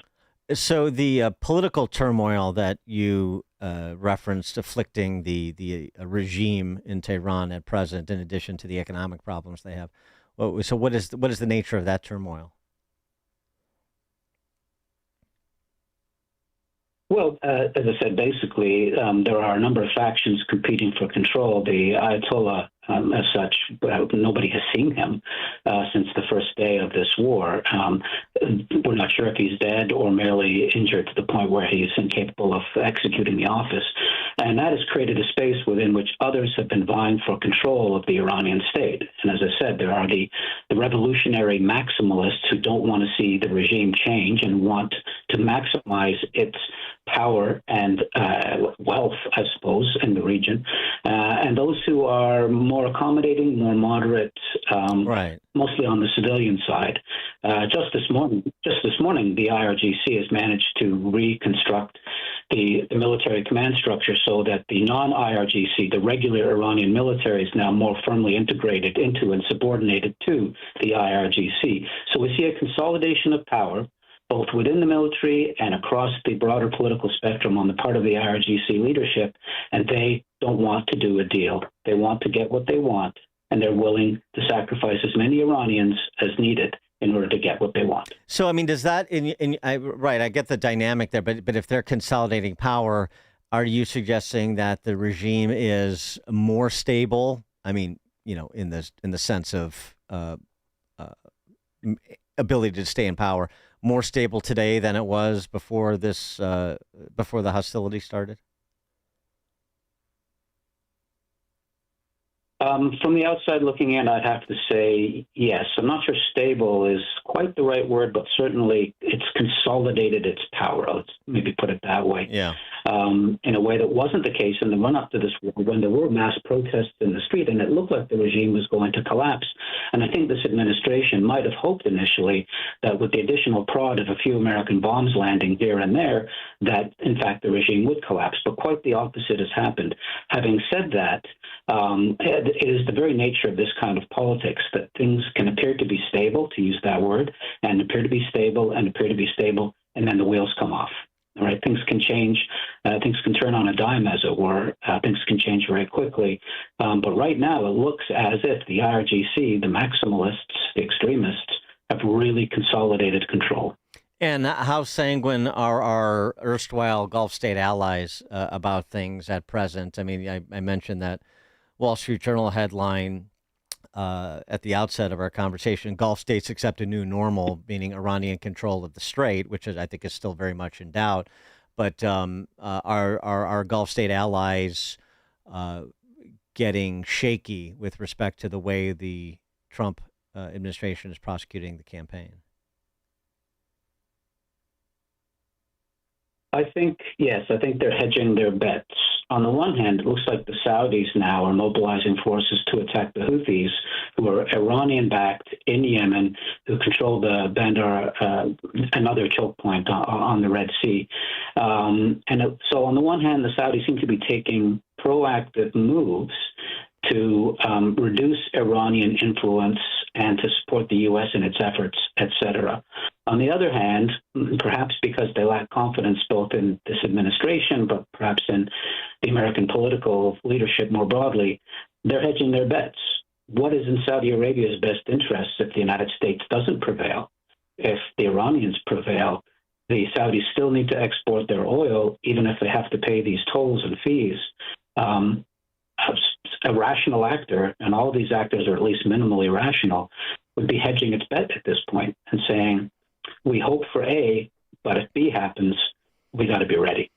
And in Eastern Europe, we talked about this a bit yesterday. So the Turks are going to provide American-made weaponry to Ukrainians. The Zelensky-Trump relationship has been repaired substantially. And yet we read about this intel that suggests that Putin may be thinking about attacking a NATO member in the near term. I'm actually a little unclear as like to what ends and what capacity 3 years in to largely a stalemate in Ukraine does Putin have to expand the war into Poland or the Baltics at this juncture? I think if we consider war to be tanks crossing borders, the kind of war that is being prosecuted in Ukraine at the moment, the likelihood of that is close to nil, I would suggest. Now, having said that, NATO is already under Russian attack, but it's in the so-called gray zone. It's below the threshold of overt warfare, but above the threshold of peace. And it involves things like cyber attacks, disinformation campaigns, cutting of oil and data cables, any kind of deniable but still impactful sub-war measure that can, a variety of objectives. It can inflict, contest defenses, NATO's defenses. It can impose real costs. When you cut a data cable, you can impose enormous costs on an economy. It can signal Russian capabilities. Don't continue to support Ukraine because we can really hurt you, even if we don't invade Latvia or Lithuania or Estonia. And finally, it can sow discord because every time Russia launches one of these deniable attacks that can't be directly attributed to Moscow, various NATO countries react in various ways, in different ways. And so the Russians are able to sow discord within the NATO alliance without one Russian troop crossing the border. Now, the American intelligence estimate is that by 2029, that calculus might change a little bit. We wouldn't see a full-scale invasion, but maybe some more armed incursions across borders, maybe around Kaliningrad, for example, the Russian exclave between Poland and Lithuania.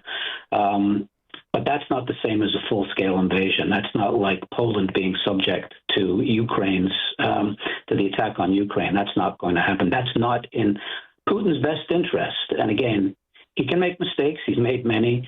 But he's minimally rational, and he's not going to do something. He's not going to cut off his nose to spite his face, as it were. Andrew Latham, Senior Washington Fellow at the Institute for Peace and Diplomacy, Professor of International Relations and Political Theory at Macalester College in St. Paul, Minnesota as well. Professor Latham, thanks for joining us again. Appreciate it.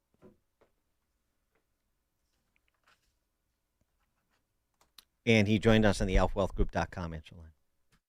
This is the morning show more Chicago radio listeners are choosing. This is Chicago's Morning Answer on AM 560. The Answer. You've worked hard for everything you have. Your home, your investments, your real estate. When you're gone, someone has to manage it. Choosing the right trustee or executor is one of the most important decisions you'll make. We kept putting it off. We figured our oldest would handle everything. Then we thought, what if something happens to him? Or what if the kids can't agree? We've seen money tear families apart. We called Home State Bank, and I wish we'd done it sooner. Home State Bank serves as trustee or executor for families across Northern Illinois, stepping in as the professional, impartial manager of your estate so your family doesn't have to carry that burden. They don't take sides, and they'll carry out your wishes exactly as you intended. Take the first step today by calling 815-459-2000 to meet with a trust officer face-to-face. Again, that's 815-459-2000. Home State Bank. Hometown professionals working together to build a stronger community since 1915. AM 560, The Answer. That sound means it's time for In-Depth History with Frank, the history teacher from Arlington Heights, because there's nothing new in this world, just the history you don't know, and Frank does. Frank, take it away. Good morning. Austrian economist Ludwig von Mises had some pretty good quotes. One of my favorites is, quote, "Socialism is not an alternative to capitalism. It is an alternative to any system under which men can live as human beings," end quote. One reason, of course, for this is the seeming tendency of socialists to push people around. Some New Yorkers are getting to experience this firsthand with Mayor Zohran Mamdani's so-called pied-à-terre tax on wealthier New Yorkers' second urban homes. The tax itself is bad enough, but the publishing of the affected addresses betrays just how much hatred there is in some quarters to capital and anyone who possesses it. This aversion is not new. In the late 80s, when the Soviet Union was coming apart and it was obvious to their so-called leadership that reforms to a market-based economy were necessary, their pseudo-intelligentsia got all upset over the mere mentioning of the phrase private property. It got so bad that Gorbachev's reform team eventually decided that the term individual labor property would be okay, whereas individual capital property would not, as it supposedly indicated an exploitation of man by man. Capital, of course, is a bit too complex of a topic for the Marxist coloring books to convey. But in short, there are three types: physical, which is machinery, equipment, and buildings; then financial, which is savings from workers and investors; and then intellectual, which is education, skills, and talent. And all are only positive in their effects, because capital of any kind only enhances labor productivity. And per Say's law, this now capitalized labor creates much more supply, which in turn creates its own demand, because the workers have to either spend or save their wages. Give Mamdani some credit, though. It took 2 seconds for him to backtrack on his aide's assertion of an ID requirement at his Red Star grocery chain. It took Lenin over 2 years to switch from war communism to his new economic policy, which allowed just enough markets to save the Bolsheviks. Unfortunately, it took 70 more years for communism to end in Russia. Hopefully 4 years of this utter nonsense will be enough for Gotham City. One can hope.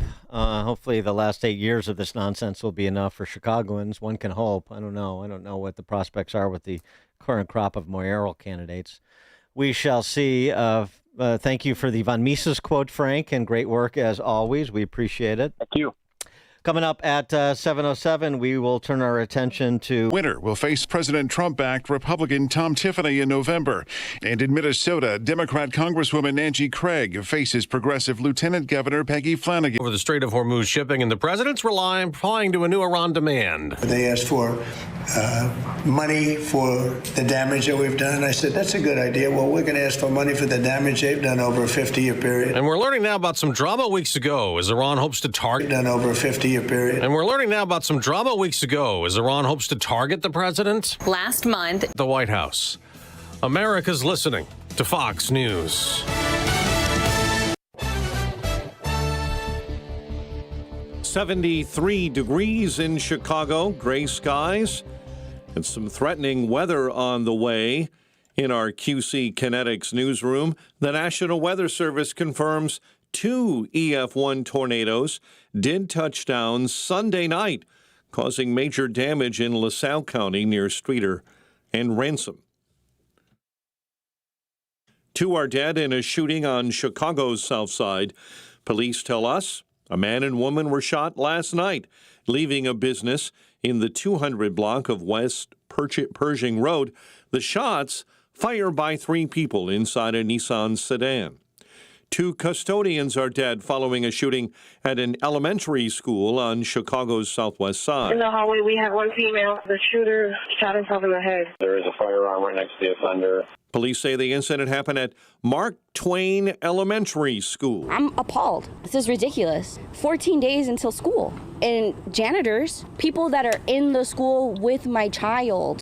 A weapon was recovered at the scene. No students were at the school. The incident remains under investigation. A Mexican national in the U.S. illegally has been sentenced to 2.5 years in federal prison for firing shots near U.S. Border Patrol agents in Chicago last fall. Hector Gomez brandished a handgun at an individual in a parking lot just a few blocks away. Gomez had been previously convicted of a felony firearm offense in Cook County. White Sox fans will have a chance to add a one-of-a-kind piece of memorabilia to your collections tonight. A Pope hat. Team is giving away limited edition hats during tonight's game against the Reds. Also tonight, maybe a baseball first. Evergreen Park and Marist High School alum Father Tom Hurley, along with a lifelong White Sox fan and comedian Pat McGann, will lead a Peace Be With You. Drawing from the Catholic Mass, fans will be invited to share and pass the peace, greeting those around them inside the stadium, according to the team. Chicago sports, those White Sox will battle the Reds tonight, while the Cubs will be back on the diamond, taking on the Nationals. The news service of Steiner Homes, you're invited to tour one of their affordable luxury homes at Northwest Indiana's Parade of Homes, September 18th through the 27th. Visit paradeofhomesnwi.com for details and discover why Chicagoland families choose Steiner Homes. Love where you live. A check of traffic and weather coming up next on AM 560. Sean Fest returns on August 28th at the Westin Chicago Northwest in Itasca. Be a part of a live, on-location broadcast of The Sean Thompson Show, including a performance of the national anthem, followed by live music, food, drinks, and an opportunity to meet Sean Thompson. Registration is free. Go to 560theanswer.com/SeanFest. That's 560theanswer.com/SHAUN Fest. Sponsored in part by Virago and by State Farm Insurance Agent Anthony DeGrotto. When it comes to supplements, two things matter most. A, that it works, and that you can trust it. Rather than just tell you about Relief Factor, we'll let our audience do that. We hear from people every single day whose lives have changed, and I want you to hear a few of their stories. Joni shared that before Relief Factor, her husband couldn't open his hands in the morning and had to give up playing the guitar. Now he wakes up with flexibility, and he's back to playing music. They are both recommending Relief Factor to friends as a way to enjoy the things they love again. I get what Joni's husband went through. I couldn't paint. I couldn't button my own shirts in the morning. The pain made it so difficult to hold a paintbrush or button my shirts. It was horrible. And they make it really easy now for you to find out if you can be the next person that's telling us about Relief Factor and how it gave you your life back. 3 weeks, $17.76. Try it. ReliefFactor.com, 800-4RELIEF. You'll connect with their friendly local team, and they'll do everything they can to help. We hope you soon will be sharing your story with us as well. ReliefFactor.com. Your kitchen's outdated. Your bathroom feels cramped. Every day you wait, prices go up. And you keep living in a space that doesn't work. At Forever Remodeling, one team handles everything. Design, planning, and installation, start to finish. We show you your new space in 3D before we ever break ground. No surprises. With flexible financing options, the home you want is closer than you think. Visit foreverremodeling.com. That's the number 4everremodeling.com to schedule your personalized in-home design consultation. My name is Whitney Allen, and I'm a widow. My husband, Ryan, died. We never thought we'd ever have to use life insurance, but the unexpected happened. With Ethos, signing up was fast and 100% online. You can get a quote in seconds, apply in minutes, and get same-day coverage. No medical exams, and you can get up to $3 million worth of coverage. I'm grateful we were prepared. Get your free quote at ethos.com/term. That's ethos.com/term. Paid spokesperson. Time spent on application may vary. Online health questions required. 7:07. Team Hochberg Traffic Center time. Kennedy outbound, stop and go Montrose out to Harlem Avenue. Not too many slowdowns right now on the Stevenson inbound. Central to Kedzie are on the brakes. Dan Ryan inbound locals slowing up 35th into Roosevelt. An accident on the Reagan I-88 in the right lane on the off-ramp to the southbound Tri-State as you're traveling eastbound on the Reagan this morning. Traffic is a service of the AM 560 store. T-shirts, hoodies, and more from your favorite AM 560 brands when you go to 560theanswer.com/store.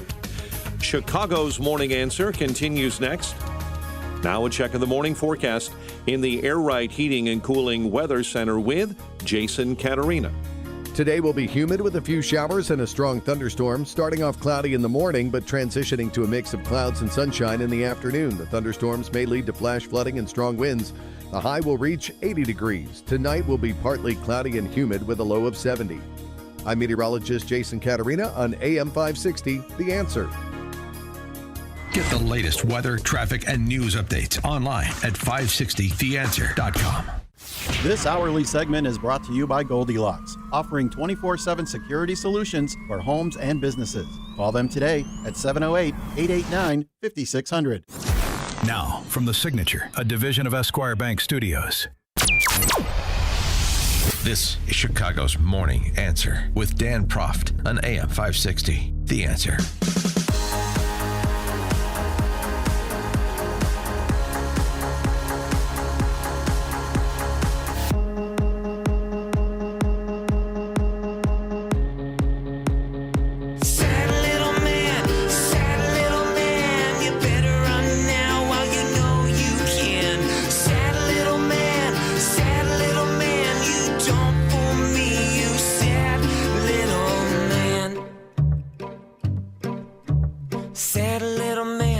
Trap you like a dog, put your head in the net while they eat you raw.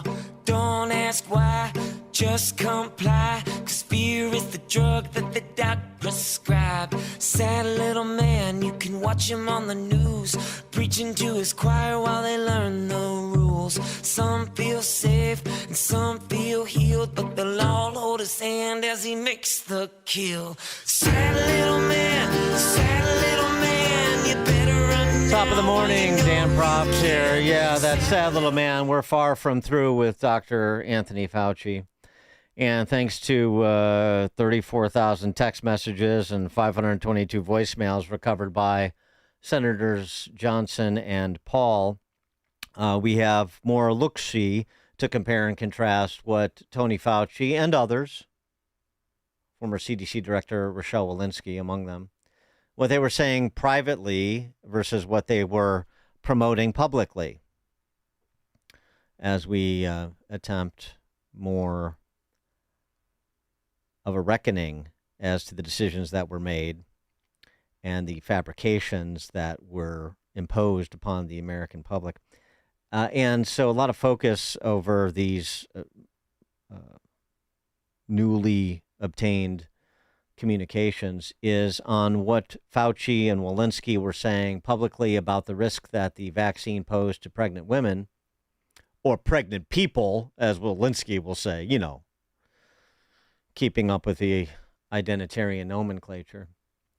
What they were saying publicly about the risks to pregnant women of the vaccine versus some of the concerns they were expressing privately.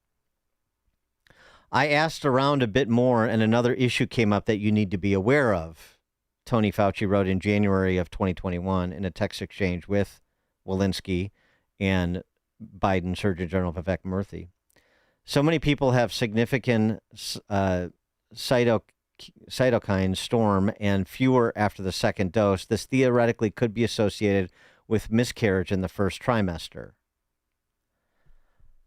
And yet this is what we were hearing about, from them, about any potential dangers pregnant women would have from taking the vax. Walensky. Is it safe to get vaccinated while you're breastfeeding? It absolutely is safe to get vaccinated. So I would say if you are thinking about getting vaccinated, there is no bad time to get vaccinated. Get vaccinated while you're thinking about having a baby, before you're thinking about having a baby, while you're pregnant with your baby, or after you've delivered your baby. There is no bad time.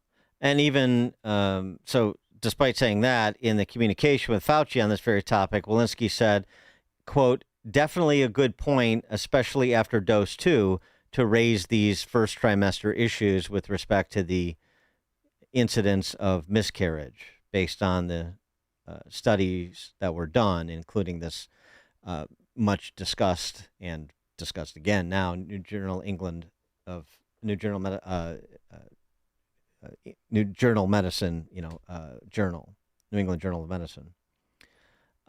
In just a couple of weeks later, after that communication between Fauci and Walensky, Fauci said during a Q&A live stream with JAMA, the Journal for the American Medical Association, that the FDA, quote, found thus far, and we have to be careful, but thus far, no red flags about pregnant women with respect to the vax. White House Chief Fauci said months later, tens and tens and tens of thousands of women who have been followed by the CDC who have been vaccinated when they were pregnant. There's no indication whatsoever that there's any increase of adverse issues in a pregnant woman who is vaccinated compared to a pregnant woman who wasn't vaccinated. It's pretty clear that pregnant women should get vaccinated.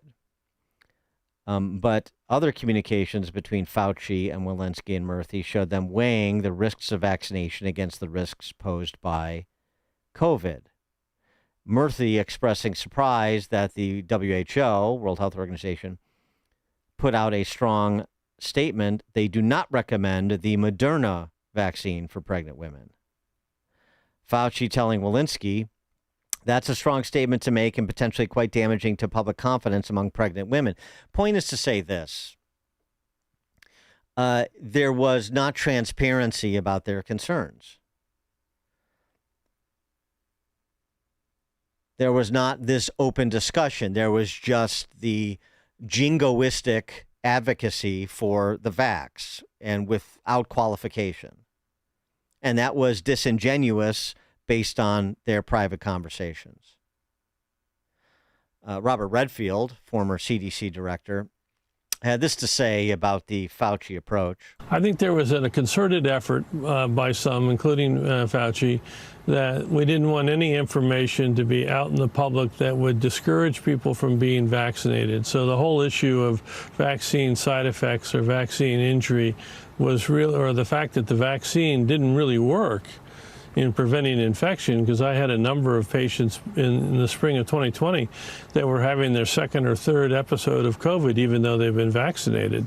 Biden was incorrect when he said this is an epidemic of the unvaccinated. We knew that the vaccinated, in fact, got infected because the vaccine was non-durable.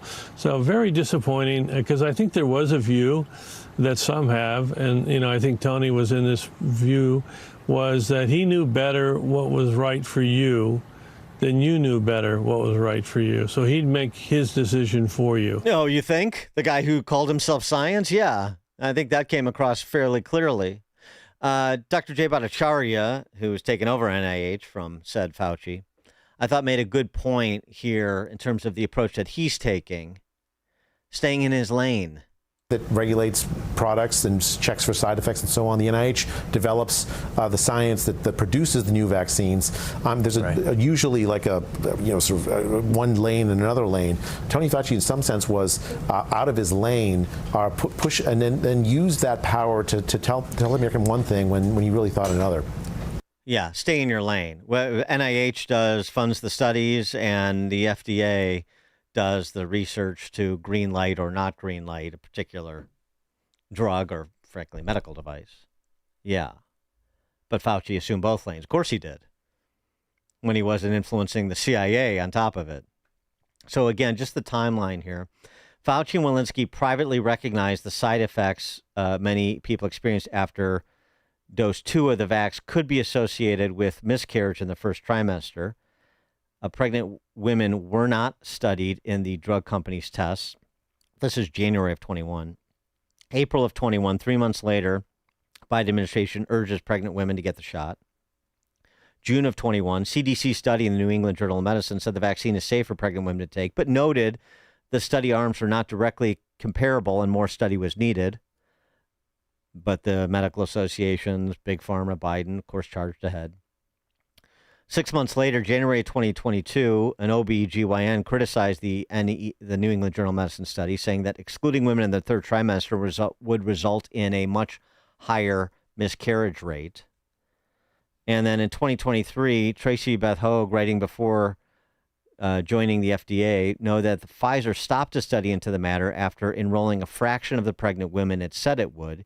Even still, Pfizer reported 5.1% of infants of vaccinated moms had adverse events of special interest, while only 1.3% of infants in the control arm of the study did. So there was something that at minimum required further study and consideration and explanation. For more on this, please be joined by Curtis Hill. He's Senior Advisor with the Free Enterprise Project, Ambassador with Project 21 Black Leadership Network, and former Indiana Attorney General. Curtis Hill, thanks for joining us. Appreciate it. Dan, thanks for having me. Your reaction to these latest revelations contained in Fauci communications? Well, Dan, in one sense, it's shocking, but then in another, it's not really shocking at all. We had example after example of Dr. Fauci lying to the American people, embracing his own ego to tell us what he believed was the right answer for us, and sticking on message. It's very clear that Fauci's responsibility was to stay on message, to push the vaccine, to push the narrative, if you will, of the entire pandemic, going back to the masks. I mean, we have example after example of Fauci saying one thing and then turning around and saying another thing that was absolutely proof that he was lying about his role, lying about his positions. And we looked at this person for confidence. We looked at him for guidance in one of the most devastating events in our lifetime. The COVID experience was a once in a century happening, and Americans were really looking for leadership, and what we got were lies.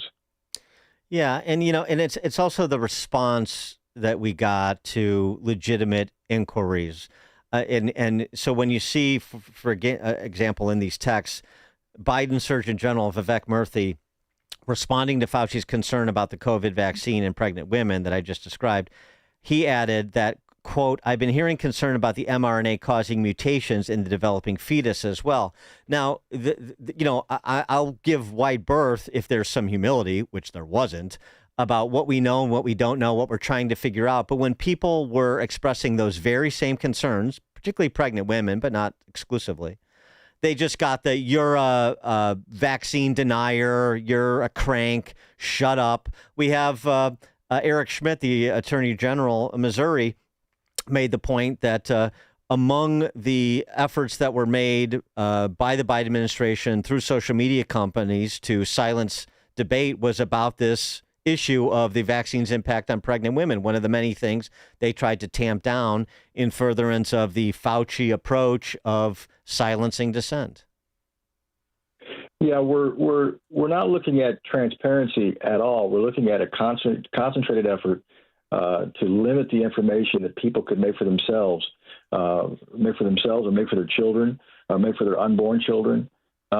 It's very telling of a system that had deteriorated, and Fauci's at the top of the heap. I mean, so, you're hearing, of course, suggestions and now more suggestions after yesterday's revelations that, Fauci has the pardon, but it, of course, doesn't cover state level offenses, and Florida's attorney general, among others, future Alabama Governor Tommy Tuberville, currently in the Senate, among them, are looking at the prospect of criminal investigations into Fauci at the state level, as a former attorney general yourself at the state level. I mean, do you see a colorable case under sort of standard criminal law at the state level where Fauci could be whistled in? It would be very difficult to bring charges under a state statute. That the state criminal law is very specific. You have elements of a crime that's very specific to the commission, and what Fauci did was he lied to the American people. He misled. It resulted in injuries at the very least to millions, perhaps death to others.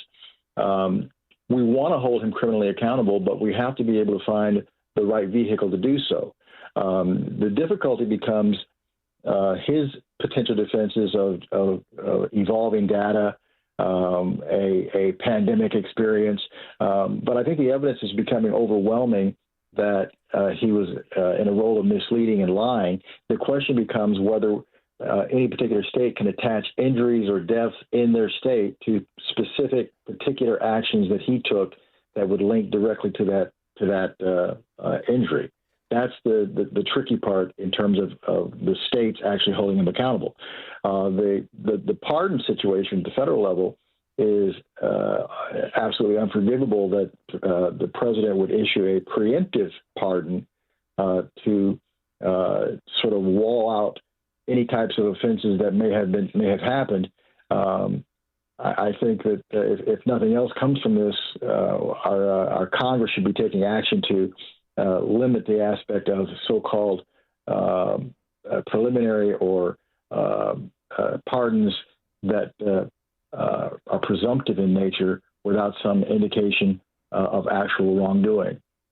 Curtis Hill, Senior Advisor with the Free Enterprise Project, Ambassador with the Project 21 Black Leadership Network, and former Indiana Attorney General.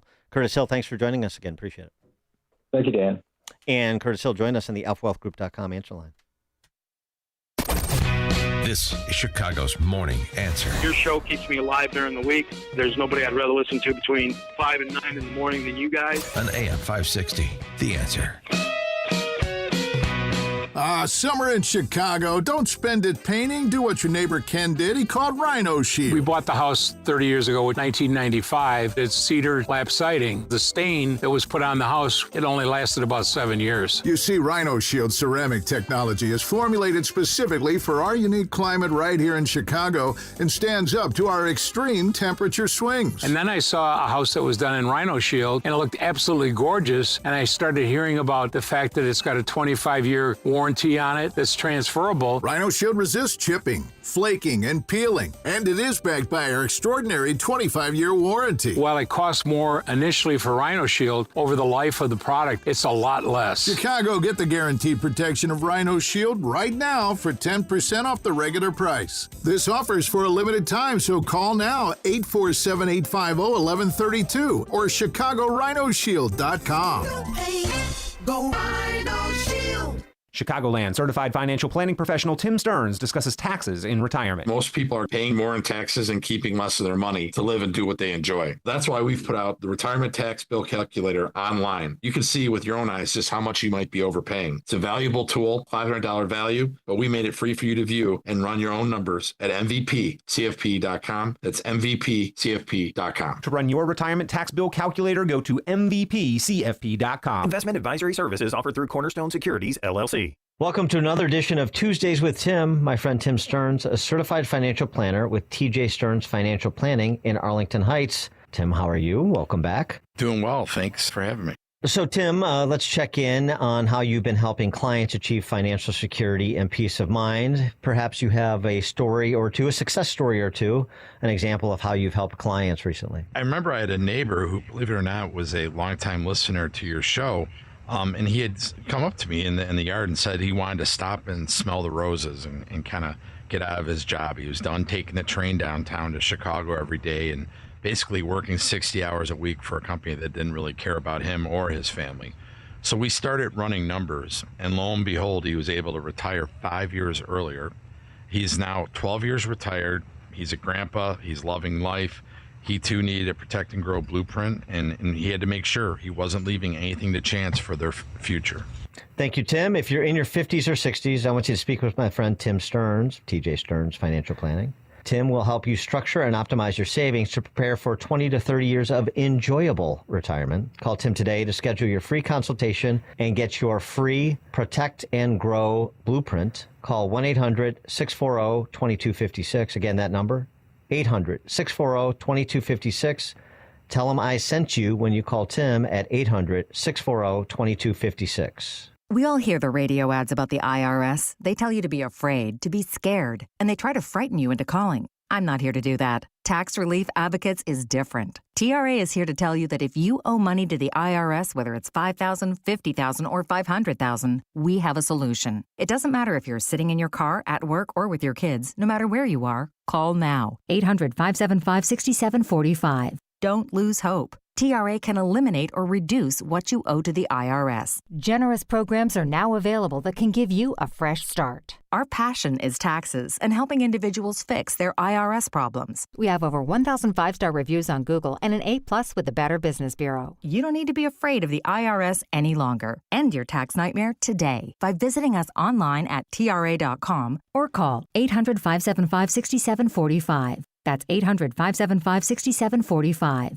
Tax Relief Advocates. Real solutions for real people. Maybe you've thought about taking a cruise. Maybe you've even talked yourself out of it. But this is not just another vacation. This is the Gulf of America cruise. 7 days through the Caribbean with Mike Gallagher, Scott Jennings, Larry O'Connor, Jennifer Horn, and a ship full of people who love this country. No packing and unpacking, no complicated planning, just great destinations, meaningful conversations, and a once-in-a-generation celebration of America's 250th. This November, be there. Text CRUISE to 94878 to book your cabin today. Each morning, the newsmakers and the newsbreakers shaping today's conversation are heard on the AlphaWealthGroup.com answer line on Chicago's Morning Answer. When you need answers about what's happening in your world, you turn to AM 560 The Answer. And when you need answers about how to prepare for and protect your retirement, you turn to the Alpha Wealth Group, now the proud sponsor of the AM 560 Answer line, right here on Chicago's source for news, opinion, and insight. AM 560 The Answer. AM 560 The Answer. You know, point of order, I keep making the comparison between Tony Fauci and Dr. Jay Bhattacharya, but they don't have the same jobs. Tony Fauci wasn't the head of NIH. He was the head of NIAID, the National Institute of Allergy and Infectious Disease. So he was under Francis Collins, who was the head of NIH in the COVID time. And so it's just interesting to note. I mean, so Bhattacharya is in the Collins position, but effectively, it seems like Collins was cut out of the decision-making. It's interesting, and I admit I have not poured through all of the communications. Continue to do that on a rolling basis and with help from our friends. But it's interesting, the conversations are Fauci-Walensky when she was CDC director, but not much Fauci and Redfield when he was CDC director. No Fauci and Collins. No Fauci and Birx. And by the way, those other individuals, Collins, Birx, I think less so Redfield, but he's still in the same camp I'm about to describe. They're in a camp that did not get preemptively pardoned by Joe Biden. So if you can't get to Tony Fauci, could you get to Birx? Could you get to Murthy, who's in these communications, the Surgeon General under Biden? Could you get to the songstress, Francis Collins, folk singer extraordinaire?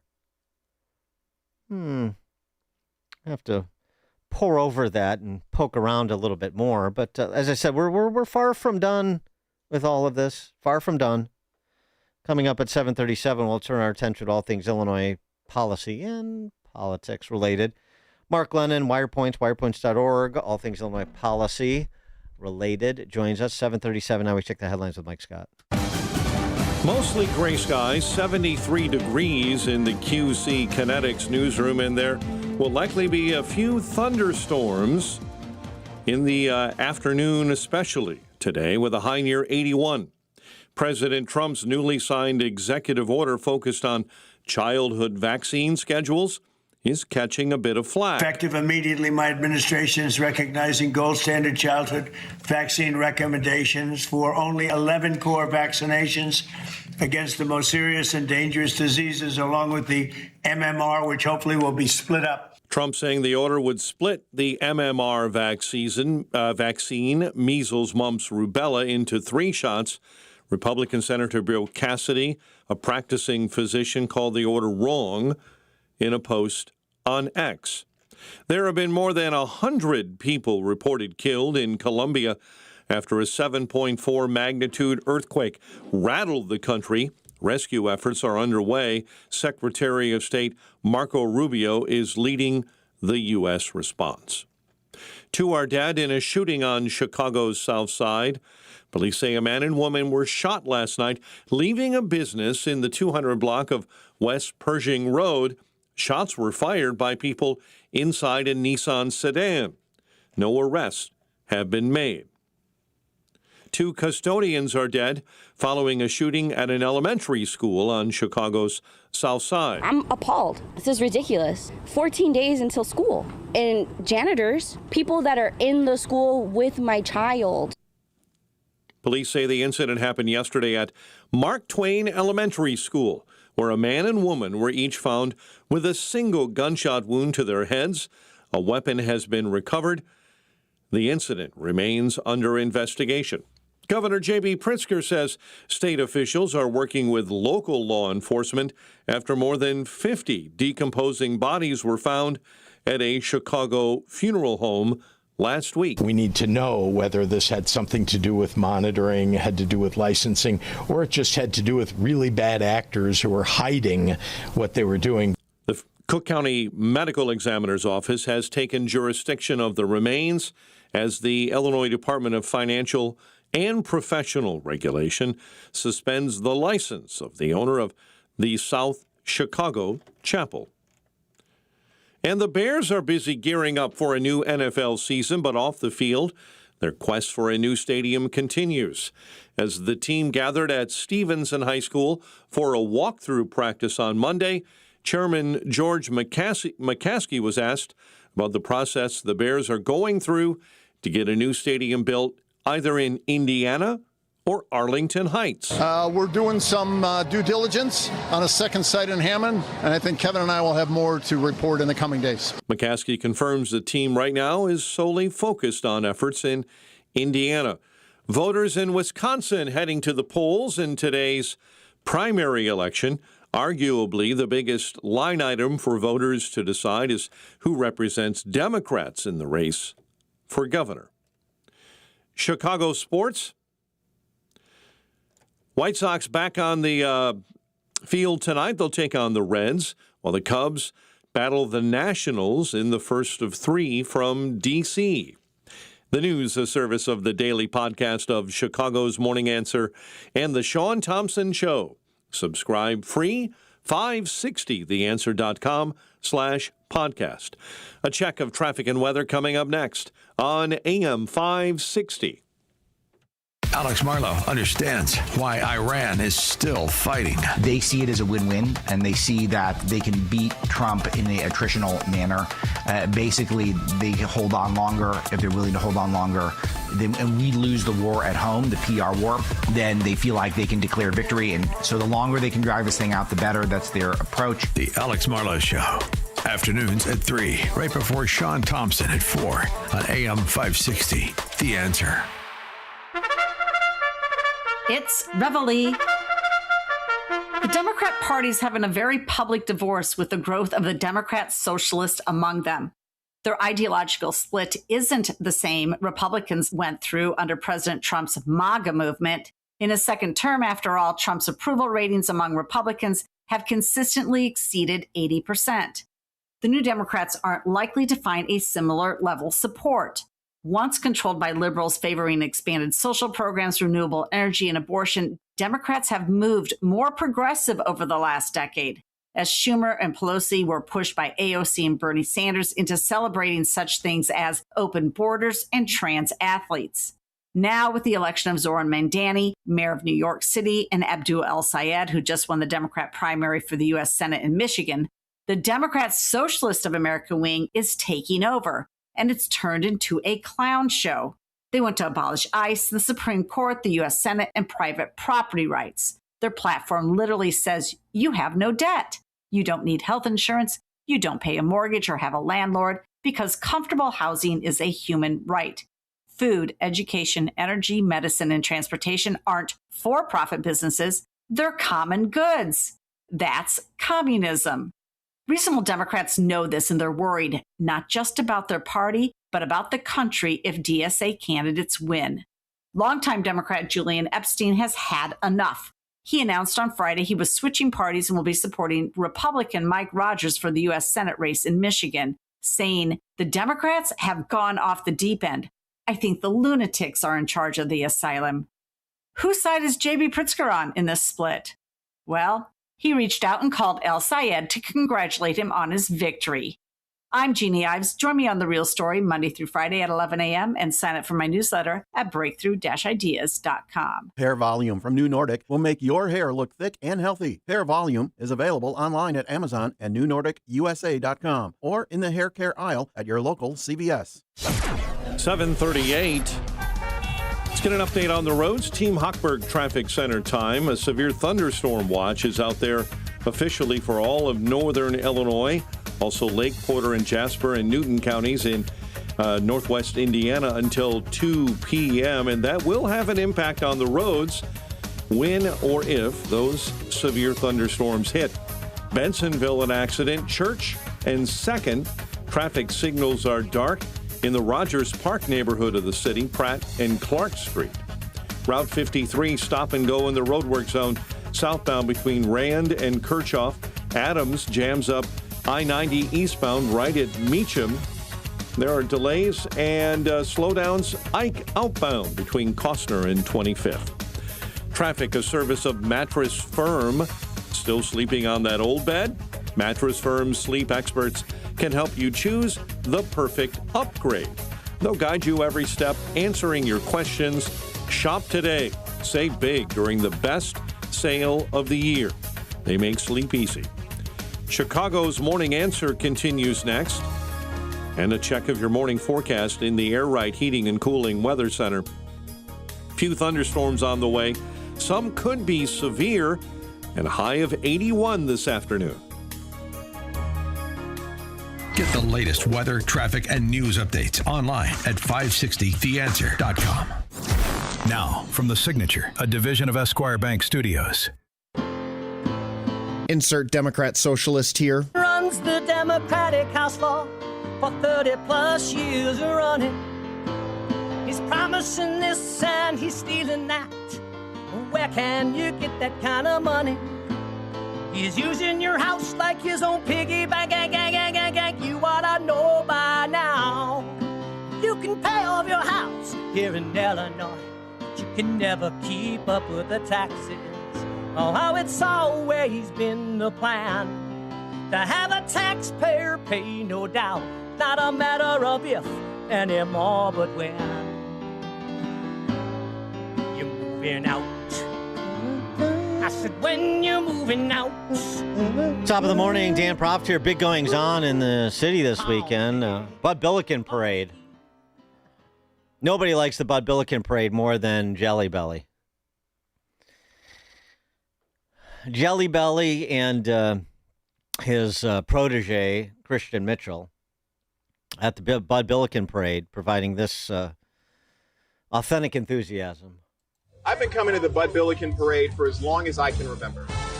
Every year, it's a privilege to march down King Drive and celebrate everything that makes our community so special. Our history, our pride, and most importantly, how much we love our kids. Marching in the Bud is one of my absolute favorite summer traditions. It's a chance to celebrate Chicago's rich Black history and, of course, the bright future of our young people and what they represent. Here's to 97 years of parading and excellence and many more to come. Happy Bud! Yeah, it's great.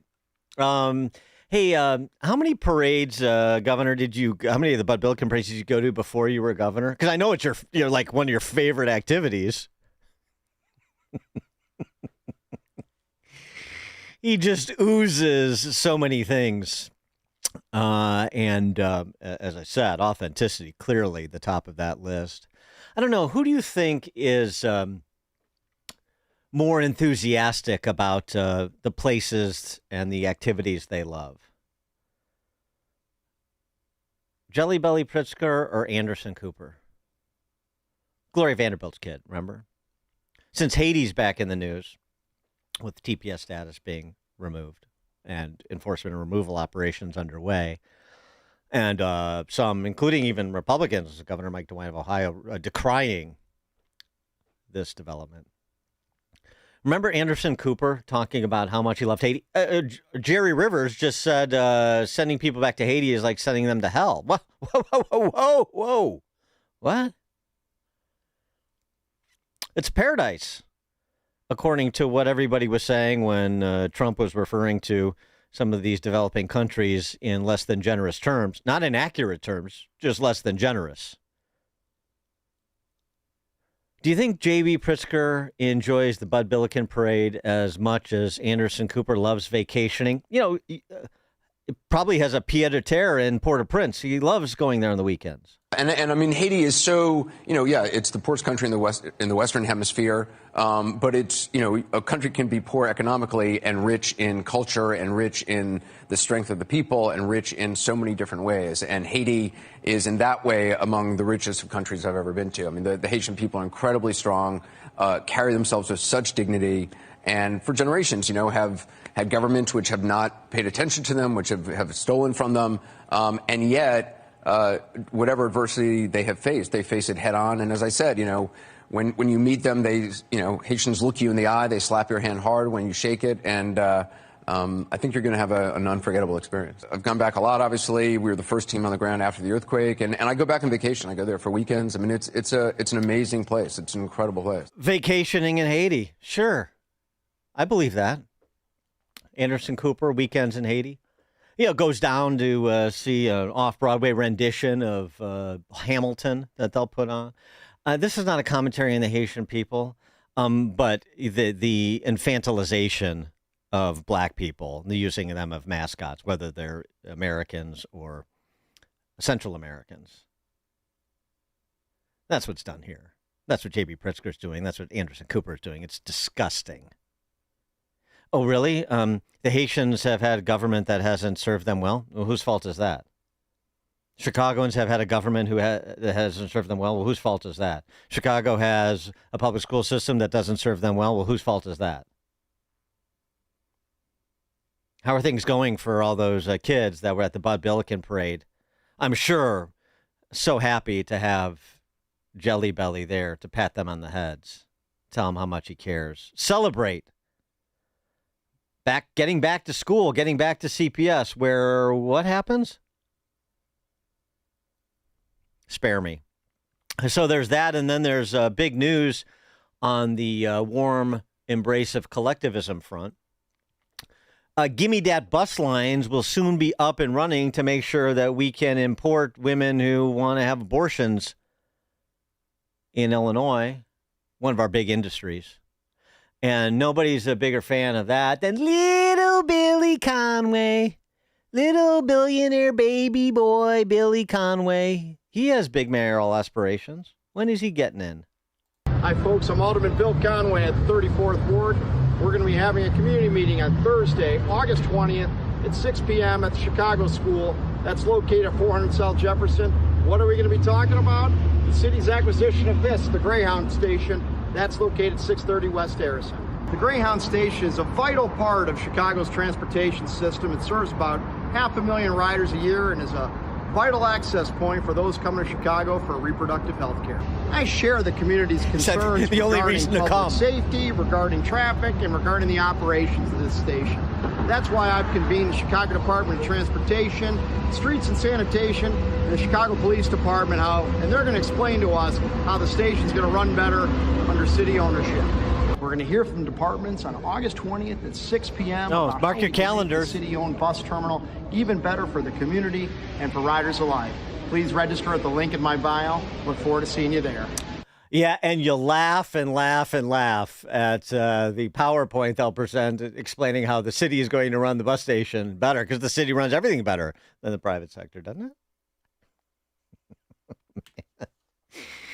It's great. Looking forward to bussing people in so they can get abortions. What an odd thing to say. What a ghoulish thing to say.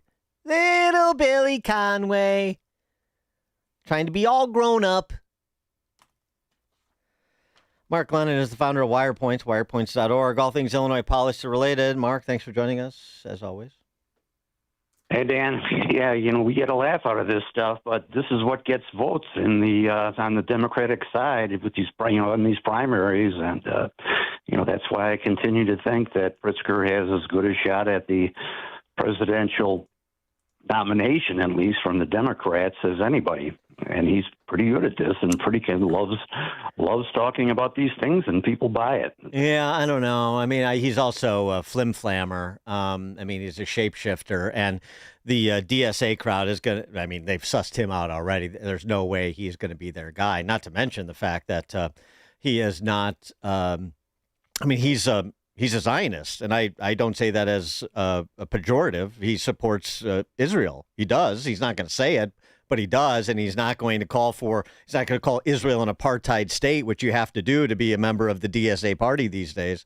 So he's got all kinds of problems. In addition to the obvious. Yeah. But so let's, using little Billy Conway and talking about the mayor's race. Is there anything you're seeing as the field is starting to populate now?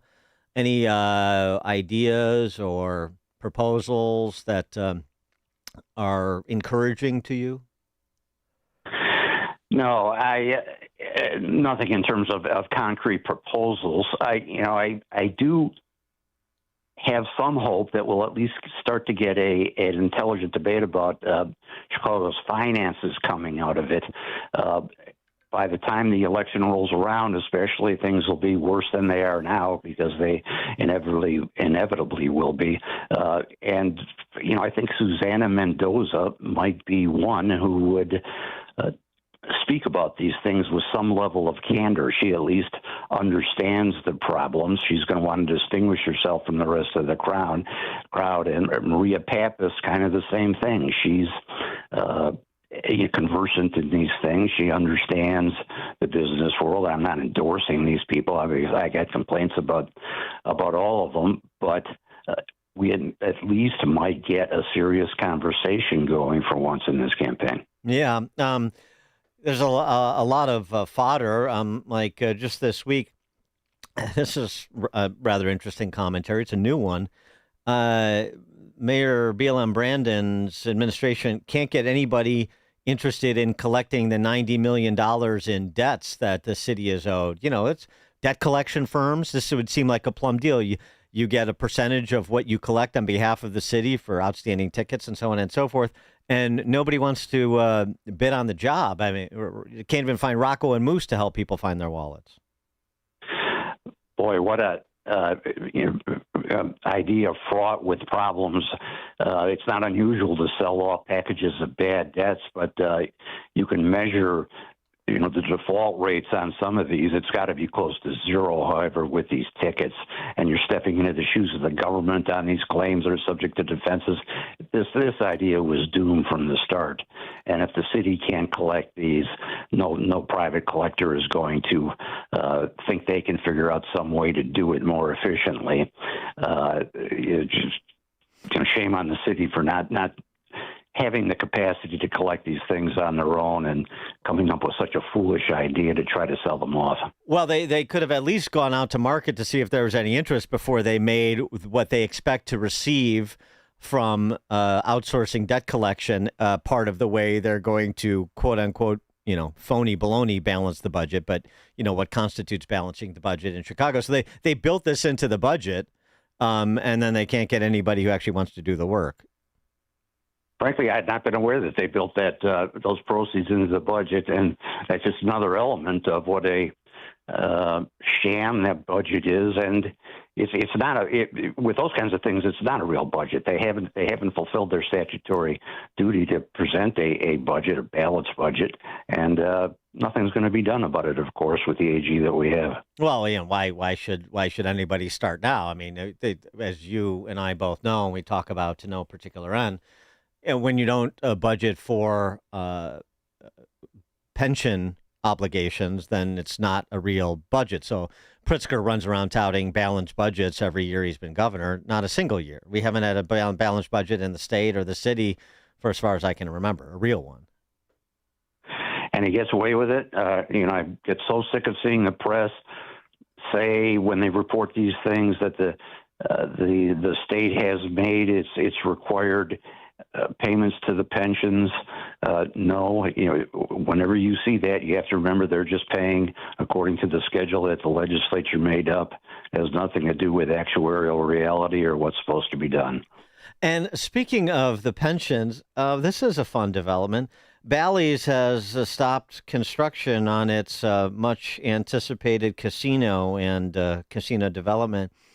And this was something that was supposed to help fill the city pension debt. The casino was supposed to send $200 million a year to prop up city pension funds. That's what this is really about, of course. The Bally's is calling foul on the city for violating the terms of their deal because they are greenlighting video poker.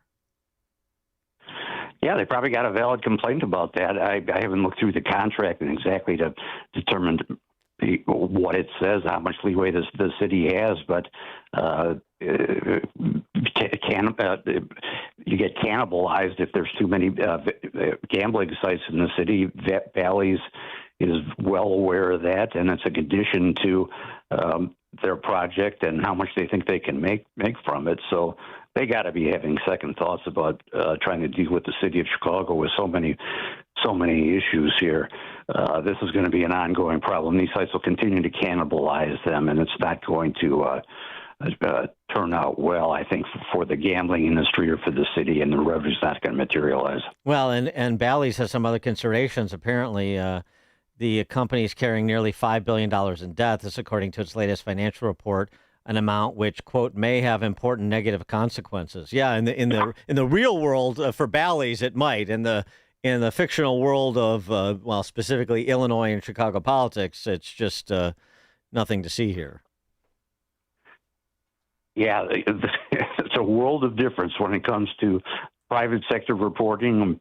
They have to do it, and as a publicly traded company, and the city, there's double standards left and right between what the private sector can do and what the public sector can do on disclosures, and honesty with the people you're dealing with is just non-existent for the state government here and the city government. Well, that's, I guess you can always resuscitate one of those wealth taxes that's being bandied about in places like New York, or land seizures, or I don't know where else we're going to go. You don't really hear anything from these supposedly more moderate DSA candidates in the field, like John Kelly or Ali G, even Mendoza at this point. I mean, a little bit on public safety side of it, but nobody's talking. They're talking generally about making the city attractive, but so does Brandon Johnson, bigger, better, stronger, whatever his rap is. Nobody's talking specifically about what to do to make the numbers make sense for people to locate and expand here. I haven't heard it. No, there's not a word of serious discussion about seriously addressing these issues, and instead we get, we just posted the umpteenth article from Ralph Martier saying how shortchanged the public schools are, Chicago public schools. He's talking about in the Sun-Times editorial, because they haven't complied with the supposed evidence-based funding formula that the state laid down by statute. Well, Ralph Martier was the primary author of that. They made it up to over-obligate the state's contributions. It's commitments that never could be made, requiring billions more be shoveled into the school districts, and that's their excuse. So they come back and say, well, you haven't contributed adequate amounts based on this statutory formula. It was created for just this purpose, so that you can go back to the public and claim that the schools are being shortchanged. It has to be his 10th article on that subject. Mark Lennon, founder of WirePoints, wirepoints.org, all things Illinois policy related. Thanks, Mark. Thank you, Dan. Annie, join us in the alphawealthgroup.com answer line. Before you see it on TV, share it on Facebook, or read about it in the paper. Hear it here first. This is Chicago's Morning Answer on AM 560. The Answer. Foundations of Freedom, a look at America's founding principles and the leaders who shaped our nation. In 1783, the Revolutionary War was nearly over, but America's future remained uncertain.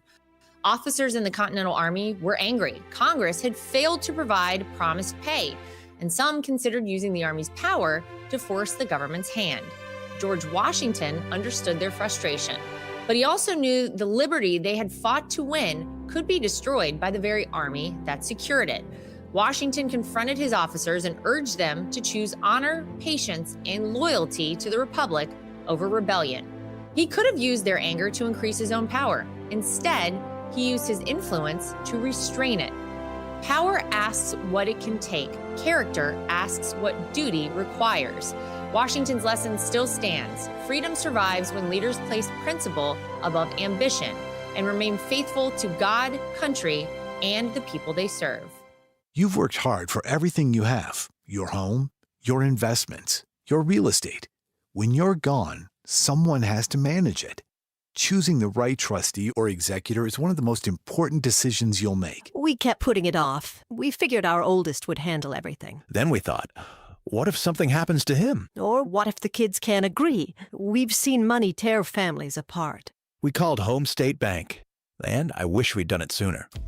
Home State Bank serves as trustee or executor for families across Northern Illinois, stepping in as the professional, impartial manager of your estate so your family doesn't have to carry that burden.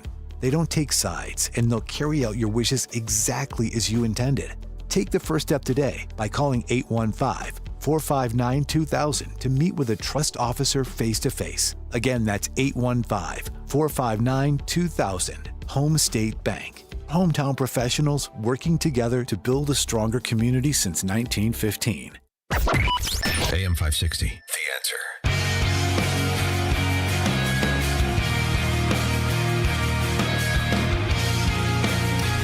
Coming up at 8:08, we'll talk a little border security. Mentioned enforcement removal operations against those whose TPS protections have been rescinded by the president. Also, 175,000 visas revoked by the State Department so far in Trump 2.0. Lots to talk about on the immigration and enforcement front. We'll do so with Brian Longerin at 8:08. It's now 8 o'clock on AM 560 WIN.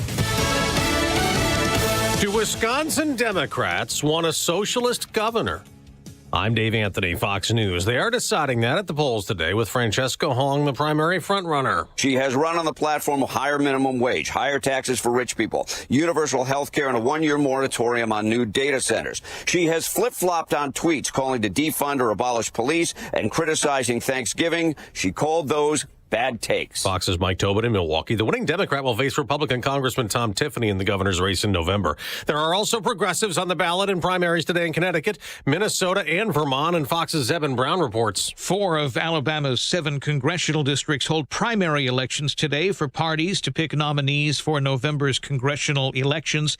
These are primaries for the districts affected by the U.S. Supreme Court ruling allowing the state to rely on congressional district maps drafted in 2023. Newer maps were ruled unsuitable. There's also a special Republican primary in South Carolina to replace late Senator Lindsey Graham as the GOP nominee in November. President Trump could be taken to court over an executive order some doctors and medical experts do not support, reducing the number of recommended childhood vaccines from 18 to 11, COVID no longer among them. And speaking of COVID, ex-presidential advisor Dr. Anthony Fauci is under more scrutiny over his recommending the vaccine. There have been no red flags of anything that anyone would be worried about. That's what Fauci told CBS in 2021 during the pandemic, weeks after writing in private text messages made public that he had concerns about the second dose of the COVID vaccine causing inflammation that could cause pregnant women to have miscarriages. Republican Senator Roger Marshall tells Fox he wants a special counsel. They have subpoena power. They can have an independent investigation, and then they can prosecute as well. A GOP-led Senate committee held Fauci in contempt of Congress for refusing to answer COVID questions. The doctor's lawyer called that a political stunt, saying Fauci has saved lives. America's listening to Fox News. WIND, Chicago. 75 degrees, gray skies, and a severe thunderstorm watch is in effect until 2 p.m. today. Some of those thunderstorms are expected to bring some flash flooding, damaging winds, and severe storms could also bring some flooding rain. The National Weather Service also confirmed 2 EF1 tornadoes did touchdown Sunday night in LaSalle County near Streator and Ransom, Illinois, where a freight train also appears to have been knocked over by the suspected tornado. 2 are dead following a shooting on Chicago's South Side. Police say a man and woman were shot last night, leaving a business in the 200 block of West Pershing Road. No arrests have been made. Also last night, Chicago police investigating after 2 were shot on the near north side around Chicago Avenue and North Dearborn at 9 p.m. And 2 custodians are dead following an elementary school shooting on Chicago's southwest side. In the hallway, we have 1 female. The shooter shot himself in the head. There is a firearm right next to the offender. Police say the incident happened at Mark Twain Elementary School, where a man and woman were found with a single gunshot wound to their heads inside the school. The family of a man who was shot and killed by a Chicago police officer earlier this year is suing. A lawsuit claims the officer who shot Derek Jordan used excessive force. Chicago sports. Baseball tonight. White Sox back at it. They'll take on the Reds, while the Cubs are in the nation's capital, battling the Nationals. The news service of Steiner Homes. Building homes is more than a business, it's a calling. Family-owned and dedicated to building custom homes with care, integrity, and craftsmanship you can trust. Visit SteinerHomesLTD.com. Steiner Homes, Northwest Indiana's leading home builder. Time now for the AM 560 Business Beat, a service of Signature, a division of Esquire Bank. I'm Charles Payne, and this is the Fox Business Report. Shoppers are buying fewer things from Smithfield Foods, maker of Nathan's, Farmer John, Armour, and many other meat brands you see in the grocery store. Smithfield is lowering expectations for the year, citing continued economic pressures. Intel is planning to raise $20 billion by selling more shares to help fund its chip manufacturing business. It has boosted the size of the stock launch, originally estimated at $15 billion. Domino's will be selling new individual-sized pizzas for people who don't want to share. The rectangular pizza will debut at the end of the month. Domino's and other pizza chains are now competing with other restaurants now that food delivery services offer more options. Crude oil futures remain elevated this morning. That's your Fox Business Report. I'm Ginny Coselda. Invested in you. Sean Fest returns on August 28th at the Westin Chicago Northwest in Itasca. Be a part of a live, on-location broadcast of The Sean Thompson Show, including a performance of the national anthem, followed by live music, food, drinks, and an opportunity to meet Sean Thompson. Registration is free. Go to 560theanswer.com/SeanFest. That's 560theanswer.com/SHAUN Fest. Sponsored in part by LeavingIL.com and by Unique Wooden Flags. Are you turning 65 and thinking about Medicare? Or are you over 65 and haven't enrolled yet because you still have coverage at work? Either way, Medicare done correctly will be the best health insurance you will ever have. Imagine having an annual deductible of only $283. There are only 2 good things about aging, wisdom and Medicare. But to navigate the Medicare maze properly, you need a mentor. Best part? My guidance costs you nothing. Call me. I can help. If you're tired of calling a bureaucrat at an 800 number to help you navigate Medicare, then you need a local expert on your side, your own health insurance mentor. C. Stephen Tucker from healthinsurancementors.com is someone I know and trust. He's a 30-year licensed broker who's been educating our listeners for more than a decade. Steve, how can our listeners get in touch with you? Thanks, Dan. They can visit healthinsurancementors.com or call me directly at 630-674-1551.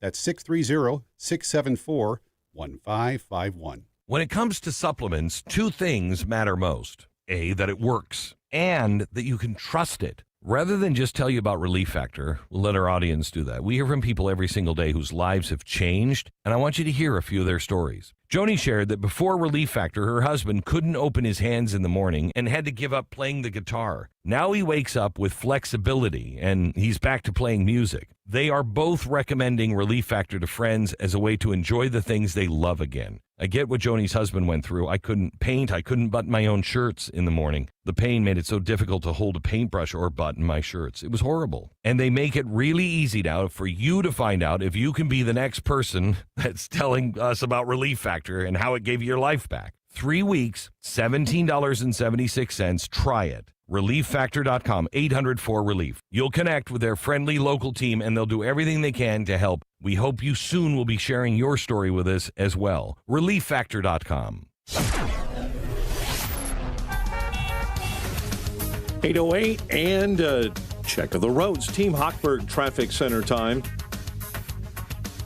In Addison, report of an accident. Lincoln McNair. Glendale Heights, report of an accident. Glen Ellen Road and Windy Point. Route 53 jams northbound in the construction zone from the Ike all the way up to Kirchhoff. Delays on Lakeshore Drive northbound between Soldier Field and Monroe. The Eisenhower Expressway outbound on the brakes. Costner out to Harlem Avenue. Kennedy stop and go outbound between Montrose and Harlem. Kennedy Express on the inbound. You're on the brakes, Costner into Ohio. Traffic is a service of the AM 560 Advantage, where membership has its privileges, including early access to event tickets. Join today, 560theanswer.com/join. Chicago's Morning Answer continues next. Now a check of the morning forecast in the Air Right Heating and Cooling Weather Center. Today will be humid with a few showers and a strong thunderstorm, starting off cloudy in the morning but transitioning to a mix of clouds and sunshine in the afternoon. The thunderstorms may lead to flash flooding and strong winds. The high will reach 80 degrees. Tonight will be partly cloudy and humid with a low of 70. I'm meteorologist Jason Caterina on AM 560, The Answer. Get the latest weather, traffic, and news updates online at 560theanswer.com. Now, from The Signature, a division of Esquire Bank Studios. This is Chicago's Morning Answer with Dan Proft on AM 560. The Answer.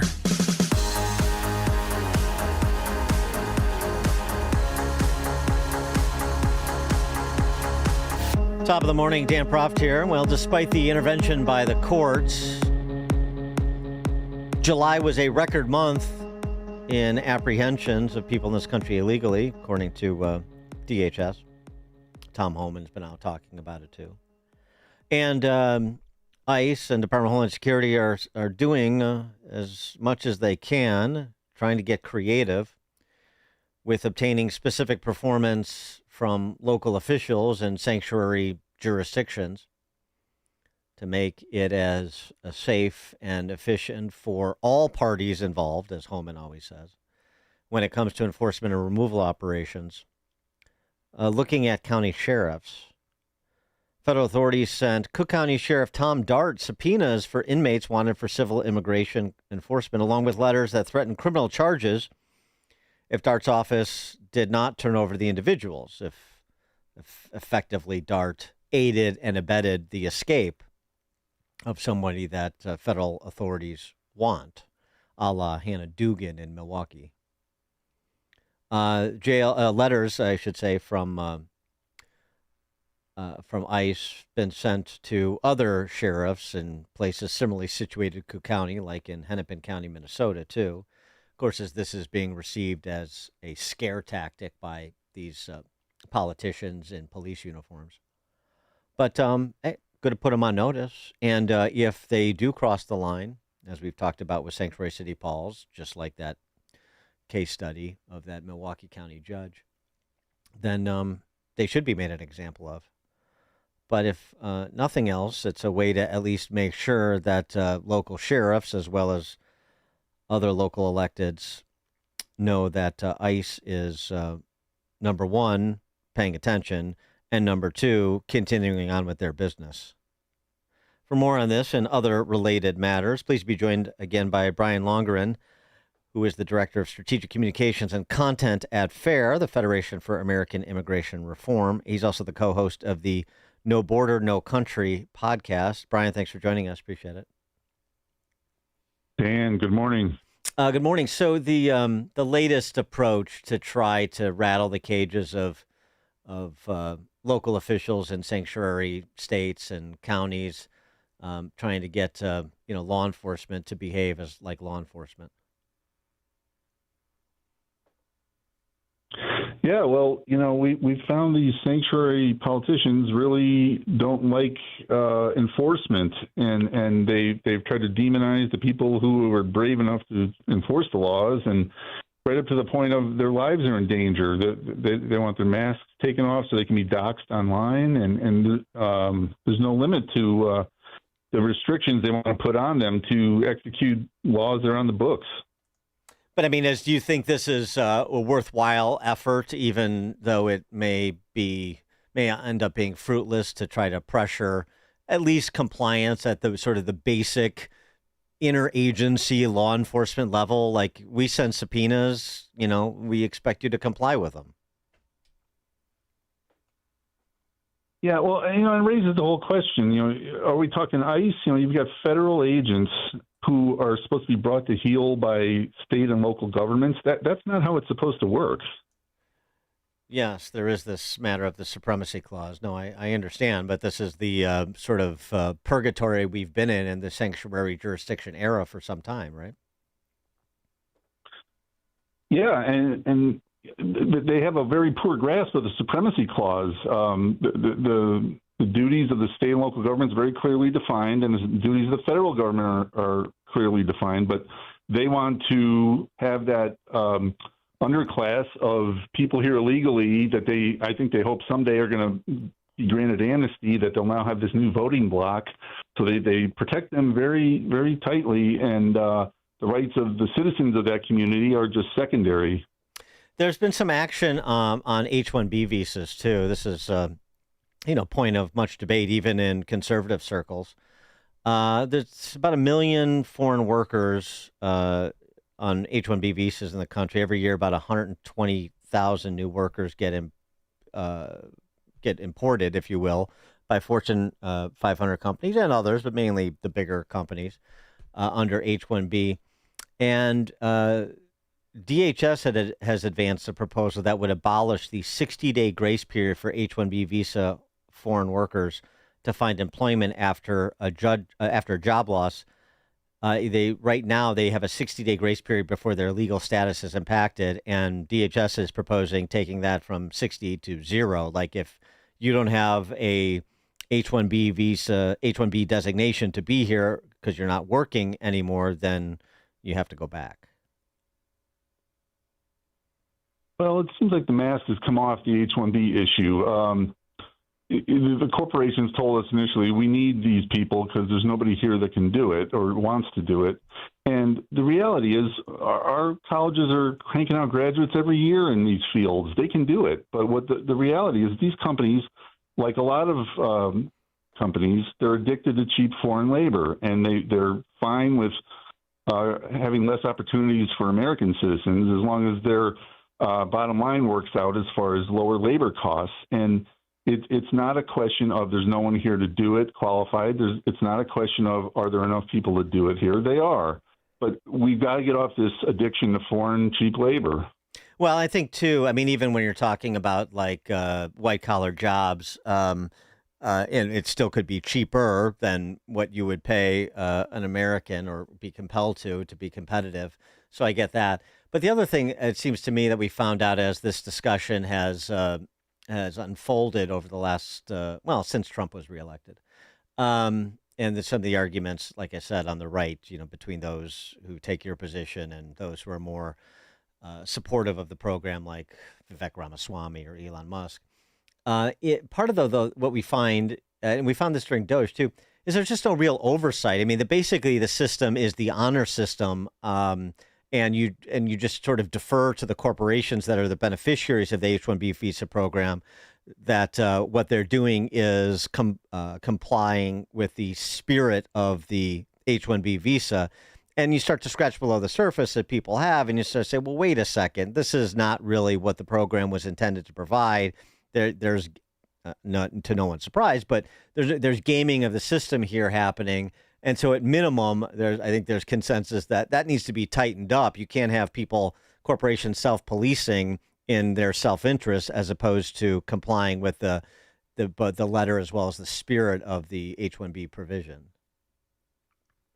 Absolutely. We cannot live on the honor system anymore when it comes to things like that. We also can't have elections that are run with no ID presented by voters. That's another form of the honor system we've been relying on for too long. And if you're going to have these kind of policies, which we're trying to roll back, but if they're here, the honor system doesn't work anymore. Yeah, you wrote about that Jim Crow 2.0, or are we on 3.0 now? The typical argument that's being made by those opposed to voter ID requirements to vote, the SAVE Act, which is that this will somehow imperil the rights of minorities and women to vote, and it's Jim. But we've all heard the arguments. The thing that's the most disappointing here, again, looking at the Republican Party as opposed to the race hustlers that are built into the price of this, is you have the left that's willing to take 20%, 10%, 5% issues in terms of popular support and try and ram them down the American people's throats. You see that happening right now with DSA candidates all over the country. And you have a Republican Party that can't figure out how to get an 80% plus issue across the finish line, even with majorities. It is maddening, Dan. This is a classic 80-20 issue. It's probably even higher than 80-20. And the people they claim are going to be negatively impacted by it are for it. So the burden shouldn't be on people who want ID. The burden should be on people who are against it to give concrete reasons why we shouldn't have it. And they can't do it. And all they have is race card playing and demagoguery, which is nothing. It's just scare tactics. I wanted to get your take as well on something we mentioned at the outset, the TPS protections that have been rescinded for particular populations, including the Haitians, where you've had pushback from politicians, including Ohio Governor Mike DeWine, who is very worried about the impact it will have on the healthcare industry, health services industry in Ohio, and things like that. In addition to the model and stories you're going to hear on the cable news channels, certain cable news channels, about the wonderful people who are being returned to a place that they also call wonderful, but somehow is bad news for them. Well, this is another government program that has been weaponized by these anti-borders politicians and turned into a de facto amnesty program.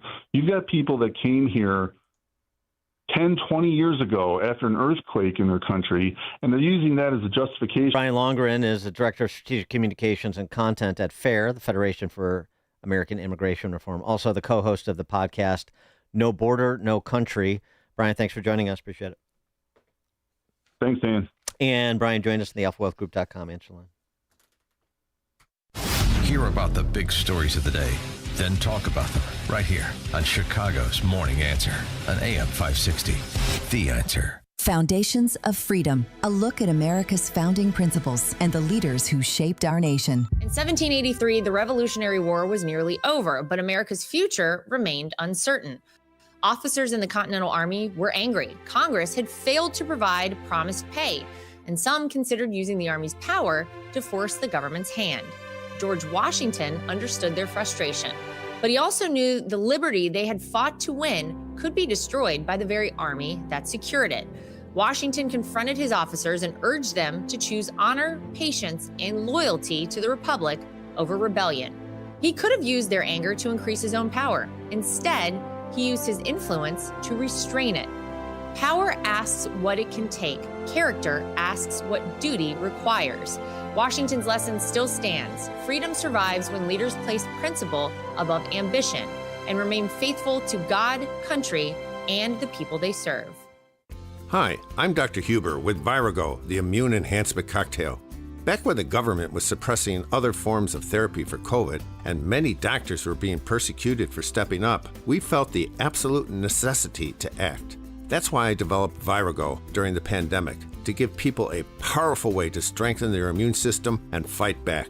Since then, feedback from users has shown us that Virago helps with so much more than what we originally anticipated, bringing relief and improvement to people dealing with allergies, asthma, autoimmune diseases by supporting a healthy immune function. Join me Friday, August 28th at Sean Fest. Tune in or come by and hear me interviewed by the great Sean Thompson, a true patriot, for a conversation you won't want to miss. Order your bottle of Virago today. Visit myvirago.com. Use the coupon code IMMUNE to save 30%. Maha and Virago, making America healthy again.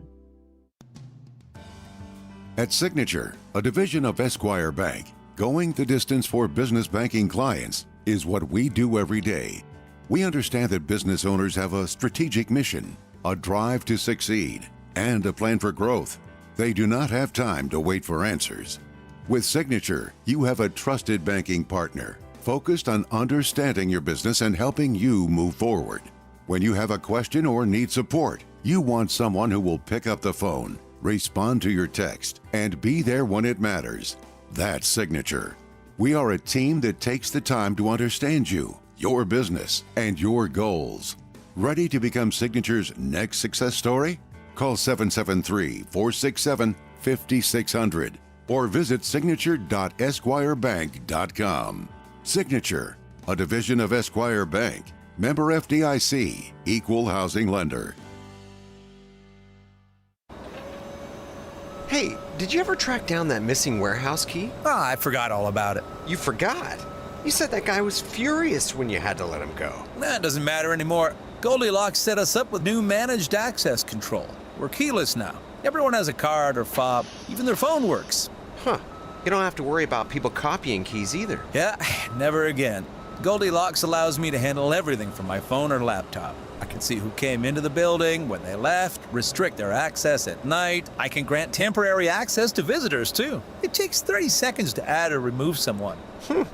That sounds a lot safer and simpler. Stop guessing who has access to your building. Set up access controls today by calling Goldilocks at 708-889-5600. Again, that's 708-889-5600 or visit GoldilocksInc.com. Goldilocks, security under your control. Diabetes, high blood pressure, anxiety meds, everyone's on them. If you're a 50-year-old male, maybe a bit porky, and you may even have type 2 diabetes, $1 million of term insurance may only cost you about $200 a month. Call Term Provider. Speak with Big Lou at 800-555-2085. Big Lou will find a term life policy for you even if you have type 2 diabetes, are overweight, or have high blood pressure. Term Provider has helped thousands of people like you who think they can't afford term life insurance. To buy $1 million of affordable term life for you, all you need to do is call Big Lou at 800-555-2085. Lou will make sure the scales are tipped in your favor. Call 800-555-2085. Big Lou will answer your call and work to fit you into a term life policy that you can afford. Remember, Big Lou's like you. He's on meds too. Call 800-555-2085 or biglou.com. AM 560. The Answer.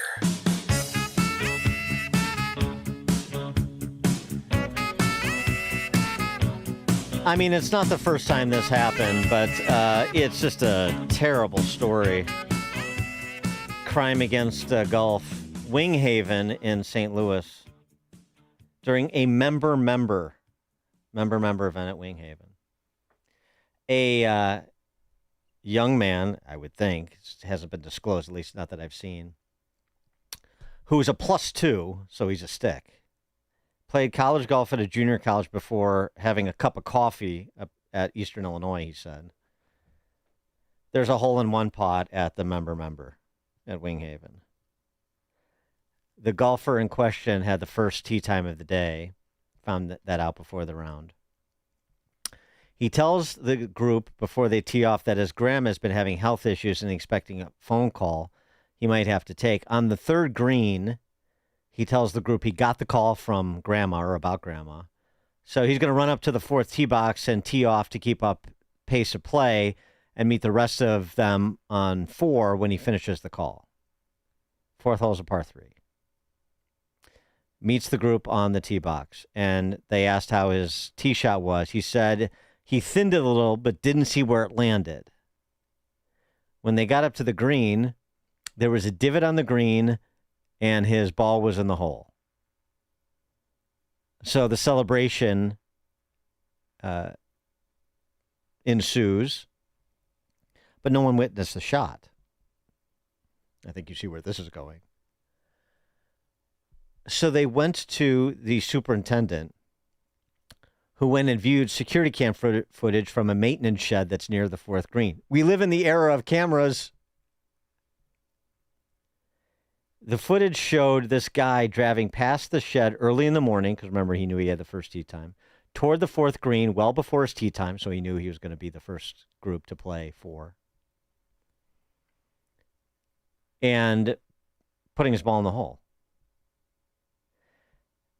He has since resigned his membership, and because stories like this, and I've got several of them, go around golf community like wildfire, which of course he would know, he called some radio show in St. Louis to apologize, in part for a lot of things. I mean, he should apologize, but in part because he doesn't want his family to suffer the ridicule associated with his, idiotic conduct. He said, "You do something as dumb as I did, and there are consequences for that. I made a terrible mistake, the lack of moral character. I can take the banter and the chatter and the heat because I deserve that from a golf perspective. What I'm most worried about is my family, breaking trust with the marriage that I've had for 5 years next month. We have 2 kids that are under 3, and it's not fair to them for me to put them in that situation where they walk through a room and there's a stigma that your dad's a cheater. So questions that they may get asked or be getting asked down the road, that's the worst part. The golf is secondary. Be lucky to save his marriage. I'd divorce him immediately if I was providing advice and counsel." And the basis for this, he's a +2. It's a member. And also, the basis for this, though, he said, is I was so upset that we were giving a couple shots back to the course, because he's a +2. And I guess his partner must be a stick too. But anyway, that's no excuse. That's no excuse for what I did. I was completely in the wrong. But I mean, that even still doesn't quite explain it, because, okay, you're upset that you're giving 2 back to the course, so you're going to ace 4, but you're going to shave 2 shots, or at least 1 shot, more likely than not, in a event where there's a pot for a hole-in-one. I'm not sure that I'm getting the full apology here, that maybe there wasn't some financial motivation too. I don't know what the prize was, but, some of these members, a hole-in-one on the right hole is, real cash or a 6-month lease and a sweet car. I mean, it's a real prize. Anyway, I mean, you can't, it's just these stories. I got another one. I mean, I can't go into it now, but a guy that was entering in a member entering the wrong scores on Golf Genius, the Golf Genius thing now. So you're entering scores real time. And if you're the guy keeping score, your partners don't know. You just have the guy entering scores. So it's a 4-ball member. This guy's entering scores that don't match up with what they're actually getting. The other 3 in his group don't know anything about it. This happened in Chicagoland. I don't know if I should say the club, but I know the club. And ultimately he was found out because the other 3 guys didn't have any part of it, and they looked on the board after the round. They're like, "Wait, what?" And so now this guy's out of the. I mean, I think he's got suspended for a year. He should be kicked out altogether. I mean, it's like, what are you doing for whatever you get at a member for trophy or a little prize? Or I don't get it. So many things I don't get, which is why Dan Proft is single, and we'll do that at 8:38. Now let's check the headlines with Mike Scott. It's a nice Jack Nicklaus course. It's really, really nice. Winghaven? Never played it. Oh, yeah, really? about 7,100 yards. That's a guess. And he disgraced the Jack Nicklaus course on top of it all. He did, yeah. QC Kinetics newsroom time is 8:33. A few thunderstorms, some severe, could hit the area this afternoon, and we are under a severe thunderstorm watch. President Trump's newly signed executive order focusing on childhood vaccine schedules is catching a bit of flack today. Effective immediately, my administration is recognizing gold standard childhood vaccine recommendations for only 11 core vaccinations against the most serious and dangerous diseases, along with the MMR, which hopefully will be split up. Speaking from the White House, the president saying the order would split the childhood MMR vaccine for measles, mumps, and rubella into 3 shots. Primaries in 6 states today. Fox's Alex Hogan in Washington first takes a look at the race in Minnesota and then Wisconsin. Fraud has been a hot topic in this race. Another big race in the state is the GOP primary for governor. Candidates include MyPillow founder Mike Lindell, who was backed by President Trump, Minnesota House Speaker Lisa DeMuth, and veteran Kendall Quayles. Amy Klobuchar is expected to win the Democratic nomination. Now, moving over to Wisconsin, where that governor's race is getting a lot of attention as well. Among the candidates, there's Representative Francesca Hong, the frontrunner, and Milwaukee County Executive David Crowley, who is now backed by outgoing Governor Tony Evers. Francesca Hong could become the first Democratic Socialist governor in the U.S. There have been more than 150 people now reported killed in Colombia after a 7.4 magnitude earthquake rattled that country. Secretary of State Marco Rubio is leading the administration response to the earthquake site.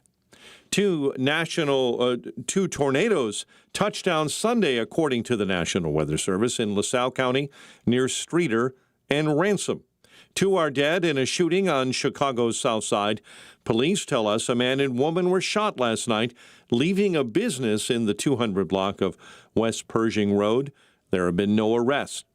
2 custodians are dead following a shooting at Mark Twain Elementary School. A man and woman were found each with a single gunshot wound to their head inside the school. I'm appalled. This is ridiculous. 14 days until school. And janitors, people that are in the school with my child. A weapon recovered at the scene. No students were at the school. The incident remains under investigation. And a former West Chicago public school teacher has been accused of having inappropriate sexual contact with 5 students on multiple occasions during the 2025-2026 school year. Mario Garcia of Aurora is charged with predatory criminal sexual assault of a child and faces other charges as well. Garcia was a 3rd grade teacher at Courier Elementary School. He's scheduled to be back in court on August 31st. Chicago sports. Cubs back on the diamond in D.C., battling the Nationals, while the White Sox return to action tonight against the Reds. The news service of the daily podcast of Chicago's Morning Answer and the Sean Thompson Show. Both shows, limited commercials, subscribe free at 560theanswer.com/podcast. A check of traffic and weather coming up next on AM 560. Mike Gallagher chooses his words carefully. They're going to destroy President Trump's agenda with these DSA freaks who are winning elections all over America. And yes, I use that word carefully. After much consideration, freakish is the only way to describe a platform that advocates for the abolition of the presidency, the Senate, the Supreme Court, the borders, no police. These are a bunch of nutcases. The Mike Gallagher Show, weekdays at 9 on AM 560. The Answer. Chicagoland certified financial planning professional Tim Stearns discusses taxes in retirement. Most people are paying more in taxes and keeping less of their money to live and do what they enjoy. That's why we've put out the Retirement Tax Bill Calculator online. You can see with your own eyes just how much you might be overpaying. It's a valuable tool, $500 value, but we made it free for you to view and run your own numbers at MVPCFP.com. That's MVPCFP.com. To run your retirement tax bill calculator, go to MVPCFP.com. Investment advisory services offered through Cornerstone Securities, LLC. Welcome to another edition of Tuesdays with Tim. My friend Tim Stearns, a certified financial planner with TJ Stearns Financial Planning in Arlington Heights. Tim, how are you? Welcome back. Doing well. Thanks for having me. Tim, for more than 25 years, you've been helping clients achieve financial security and peace of mind, which has to be rewarding. Doing it a long time. You've got a lot of success stories on a daily basis, I'm sure. Can you give our listeners an example of a family that you've helped out recently that comes to mind? We had a 65-year-old call who had been listening to your show, and he called us and he said, he wanted to know, do I have enough assets? I'm really tired of working. I'm burnt out, etc. And he didn't know if he had the resources, and he didn't have the knowledge to get to the answer of that. So we helped him prepare a Protect and Grow blueprint. And by doing that, we helped position his money for income and cut back on the risks that they had in their current portfolio. Thank you, Tim. If you're in your 50s or 60s, I want you to speak with my friend Tim Stearns, TJ Stearns Financial Planning. Tim will help you structure and optimize your savings to prepare for 20 to 30 years of enjoyable retirement. Call Tim today to schedule your free consultation and get your free Protect and Grow blueprint. Call 1-800-640-2256. Again, that number, 800-640-2256. Tell him I sent you when you call Tim at 800-640-2256. This hour is brought to you by Retirement Decoded with Scott Tucker and Amy Jacobson. Heard Sunday mornings from 8 to 9. Learn more at retirementdecoded.com. Team Hochberg Traffic Center time. Accident in Northwest Indiana. I-65 northbound right at 73rd. You have stop-and-go traffic from US 30 this morning. Jane Addams, you're really slow. Stop-and-go eastbound Meacham to Route 53. Delays on the Stevenson this morning inbound Harlem to Kedzie, and the Kennedy right now jammed up inbound Pulaski into Randolph. Traffic a service of Aleve. At some point, body pain creeps in and becomes your reality that day, but Aleve is here to keep you moving. One pill, 12 hours of body pain relief. Don't let pain hold you back. Try Aleve today. Use as directed. Chicago's Morning Answer continues next. Now a check of your morning forecast in the Air Right Heating and Cooling Weather Center. And again, we are under a severe thunderstorm watch until 2 p.m. Some of the thunderstorms scheduled to roll through could be severe with a high of 81. Get the latest weather, traffic, and news updates online at 560theanswer.com. Now, from The Signature, a division of Esquire Bank Studios. Time now for another reason why Dan Proft is single. Top of the morning, Dan Proft here. Do you have a salary requirement in your pursuit of true love? 312-642-5600, alphawealthgroup.com, call and text line. If you don't, you're probably a boomer or older. True love comes with a salary requirement, survey says. The survey data puts that salary requirement at, very specific, $106,417 a year. That is the minimum salary you, and I'm assuming that means the dude, must enjoy in order to find true love. So that they surveyed. I mean, I'll give you the methodology here. 2,000 Americans surveyed, conducted by the consumer finance app Current. It looked at money, dating, and where the two overlap. 6 figures, the going rate. Only one group came in cheaper, baby boomers, the sole generation to peg the salary needed for true love at under 6 figures. You know, and the average of everybody else was that 106 grand and change number. 8 in 10 Gen Z respondents, so, you know, the youngers, said someone's salary will determine whether they can find true love, compared to 32% of baby boomers. 1 in 3 baby boomers says salary is determinative. 4 in 5 Gen Zers, you can track the cultural trajectory there. 4 in 5 Gen Zers say yeah. The VP of Communications for Current, I don't know if she is considered a dating expert like I am. She doesn't call herself one. It's clear from the results that Americans are thinking of love and money together, not as separate entities. But of course, we generally like to push back on the notion there's a specific salary that allows you to find true love. Of course, the silly hearts out there, those who believe in such antiquated concepts as romance and relationships based on feelings and characteristics as opposed to cold, hard cash, but we know what time it is. 40% of Gen Zers say their finances have prevented them from finding true love, as compared to 11% of baby boomers. Yeah, so, but it's a little bit skewed. I mean, you have to take into account that baby boomers are towards the end of the line and Gen Zers are at the front of the line, and so the sort of average financial position is going to be much different, much less stable down the line as up the line, so to speak.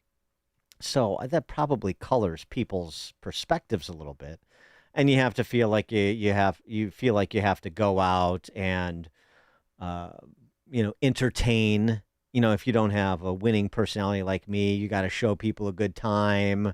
You have to go to high, fancy dinners, the Al Courant hot spots, the Zach Brown Band concert at Wrigley, the Bears game a couple times a year, a couple times a season maybe. Those hot White Sox, take her there. And, those are all, a couple $100 a throw minimum. And but when you dig into the numbers, some of this has to do with how you manage what you make. So it's more maybe just about stability than the top line number. Respondents pointed to the constant borrowing of money, cited by 1 in 3, and general irresponsibility with money, cited by 1 in 4, as top reasons relationships fell apart. And another 23% of women blamed a partner's lack of long-term thinking. That's, I'm guessing. Yeah. 60% of men said the affordability crisis, which is, I'm not dismissing it. It's a thing, but it's maybe a little bit overstated. When you actually look at the sort of numbers across the board. Anecdotally, of course it can be, but just in terms of the macro stats. We talked about this a bit yesterday. 60% of men said affordability is affecting their dating, compared with 46% of women. Well, yeah, no kidding, because who's picking up the check? I mean, come on. And despite this era of non-binary feminist opposition to the oppressive patriarchy, half of all respondents said the man should pay for a first date. That's got to be down from generations past, but still.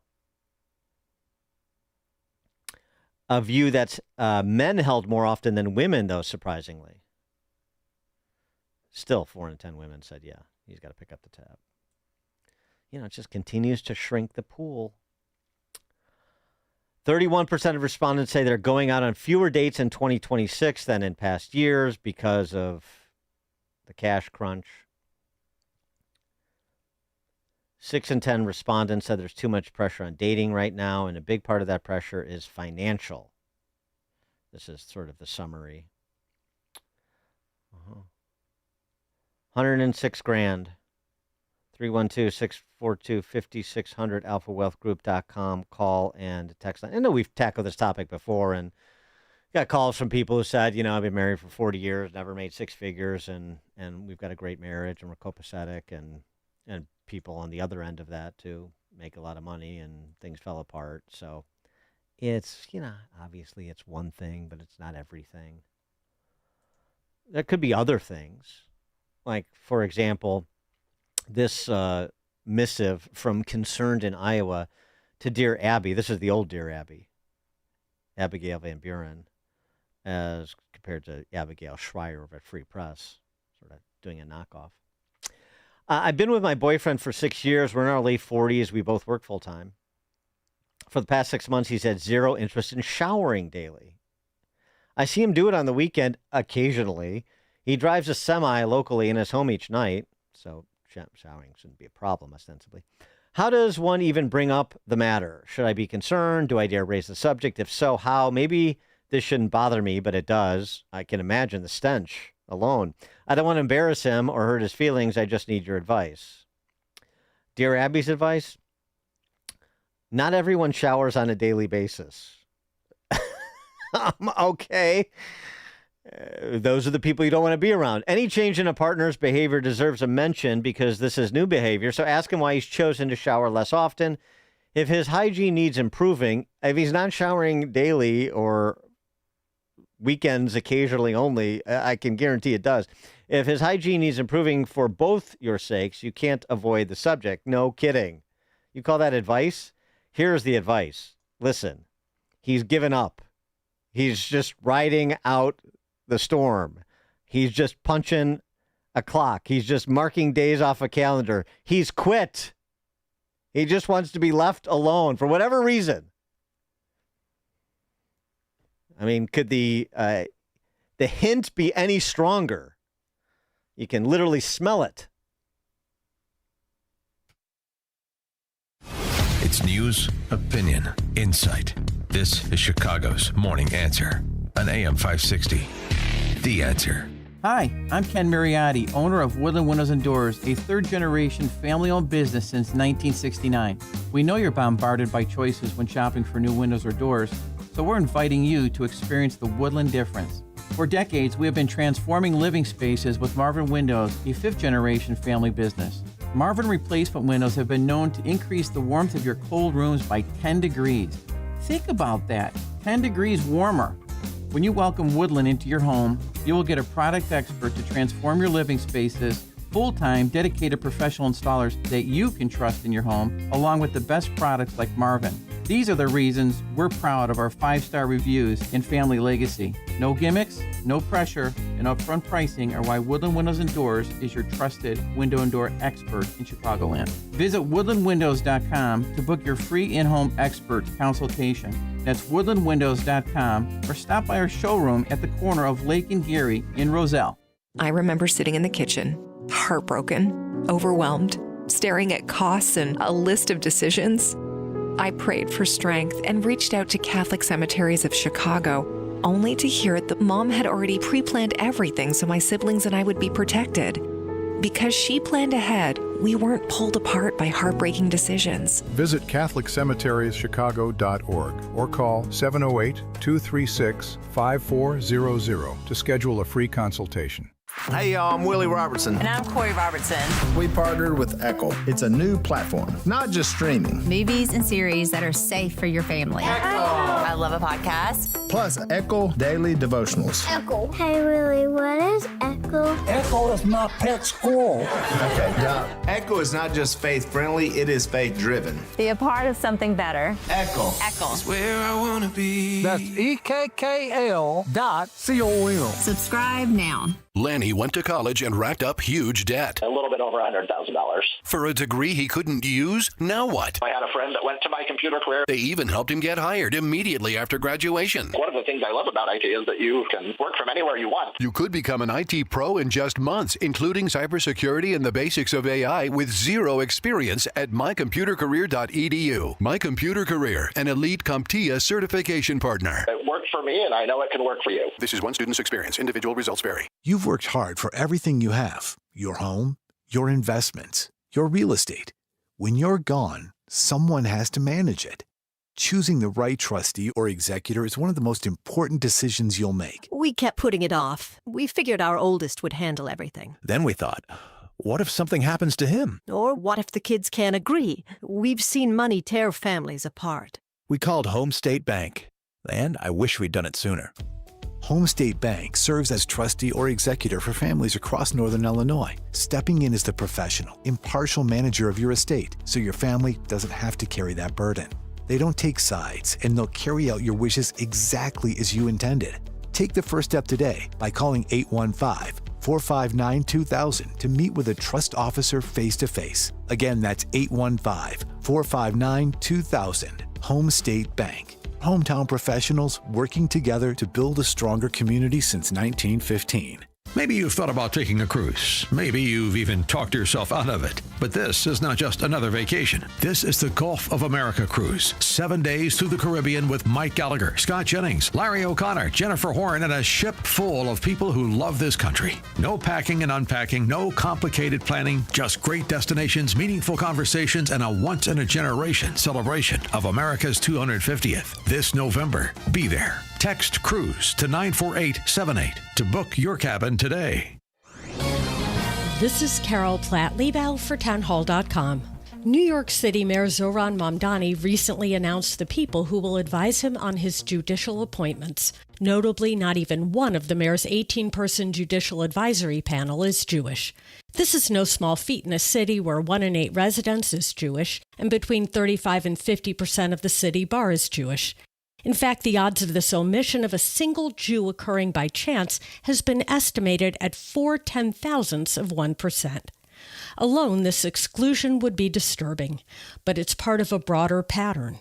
Mamdani has reversed orders barring city agencies from participating in boycotts or divestment efforts targeting Israel and omitted historic Jewish neighborhoods from a map highlighting immigrant enclaves.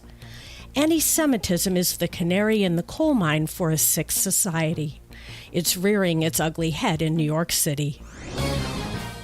Hi, it's Amy Jacobson, and last year I hired Level 10 Coatings to give my garage floor a total makeover, and I am loving it. It still looks great, shiny, and clean. Level 10 Coatings. Now, you've got to call these guys if your garage floor is cracked, stained, still covered in salt. Don't live like that. Get it done now so you can enjoy it this summer. Level 10 Coatings. They're fast, reliable, and highly professional. Guess what? I went to work. When I came home, it was done. A shiny, new, gleaming garage floor. A quick, easy fix, and it's guaranteed never to chip or peel. Why? It's not an epoxy job. It's better. Level 10 uses polyurea, which is much better than epoxy. So schedule your free quote today and mention me, Amy, to receive $500 off. Visit level10coatings.com. That's level, the number 10, coatings.com, or call 855-510-2628. Staff are local and ready to answer questions. Level 10 Coatings, your premier concrete coating experts. AM 560, The Answer. Some commentary on the salary requirement for True Love. Deborah in Arlington Heights. Hey, Dan, if these younger generations think that they're the first people facing, like, how are we going to afford this stuff? Right. I got news. You know, I didn't have anything when I got married, and I got married young, and we just, you know, found an apartment that was affordable within our budget. We weren't going out all the time. We tried to work harder and move ahead. And we faced things like in the early 80s, we were buying a condo, and our interest rate was 18% because of that whole thing that was happening at that time with real estate and interest rates. We just, like, we faced all these things, but we didn't have an extravagant lifestyle because we were young. And, you know, I ended up having kids, and that was like, how are we going to afford this? And, you know, you just worked harder, and you did. But I think the big thing nowadays is, like, from what I see when you go out, it's like all this spending, like on luxury, what I thought was luxury when I was a kid or young, like that, like going out to dinner all the time. And you mentioned sporting events and all. Like, this stuff is expensive. Like, how are you budgeting? Yeah, right. Well said. Thanks for the call, Deborah. You just find someone and you muddle through life and you die. It's just that simple. Keep it simple. Brian in Evansville, Indiana, that is. Yeah, good evening. Thanks for taking my call. I'm going to give me a minute, and I hit on both of the subjects he was talking about. The first one you're talking about, money ain't never brought love. What money have always did was brought tolerance. That's the end of that one. Your more money, more problems, like Biggie Smalls said, right? Yeah, but if a person got money, you'll deal with the problems longer. There you go. And your earlier talk about immigration, about how the guy was saying that companies are dependent on a lot of foreign workers.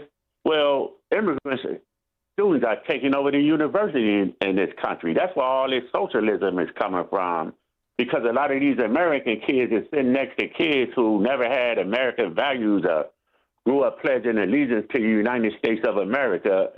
So that's why most of your socialist candidates, a lot of those are first-generation kids. Because if you look at now, Your non-educated factory worker got more values than somebody coming out of these universities today. But thanks for hearing me. Thanks for the call, Brian. Yeah, no, that's right. Downwardly mobile, overeducated, no question. The Zoran Memdamnis of the world, people who've run nothing and not done much work in the process. Sort of, people on the left of, dare I say, privilege. But that's usually been the approach with these revolutionary movements. All right, well, we'll see if the revolutionary movement gets another nomination. Francesca Hong. We'll talk about the Wisconsin governor's race and other matters tomorrow. It's now 9 o'clock on AM 560. An accused killer with a following of supporters back in court in New York City.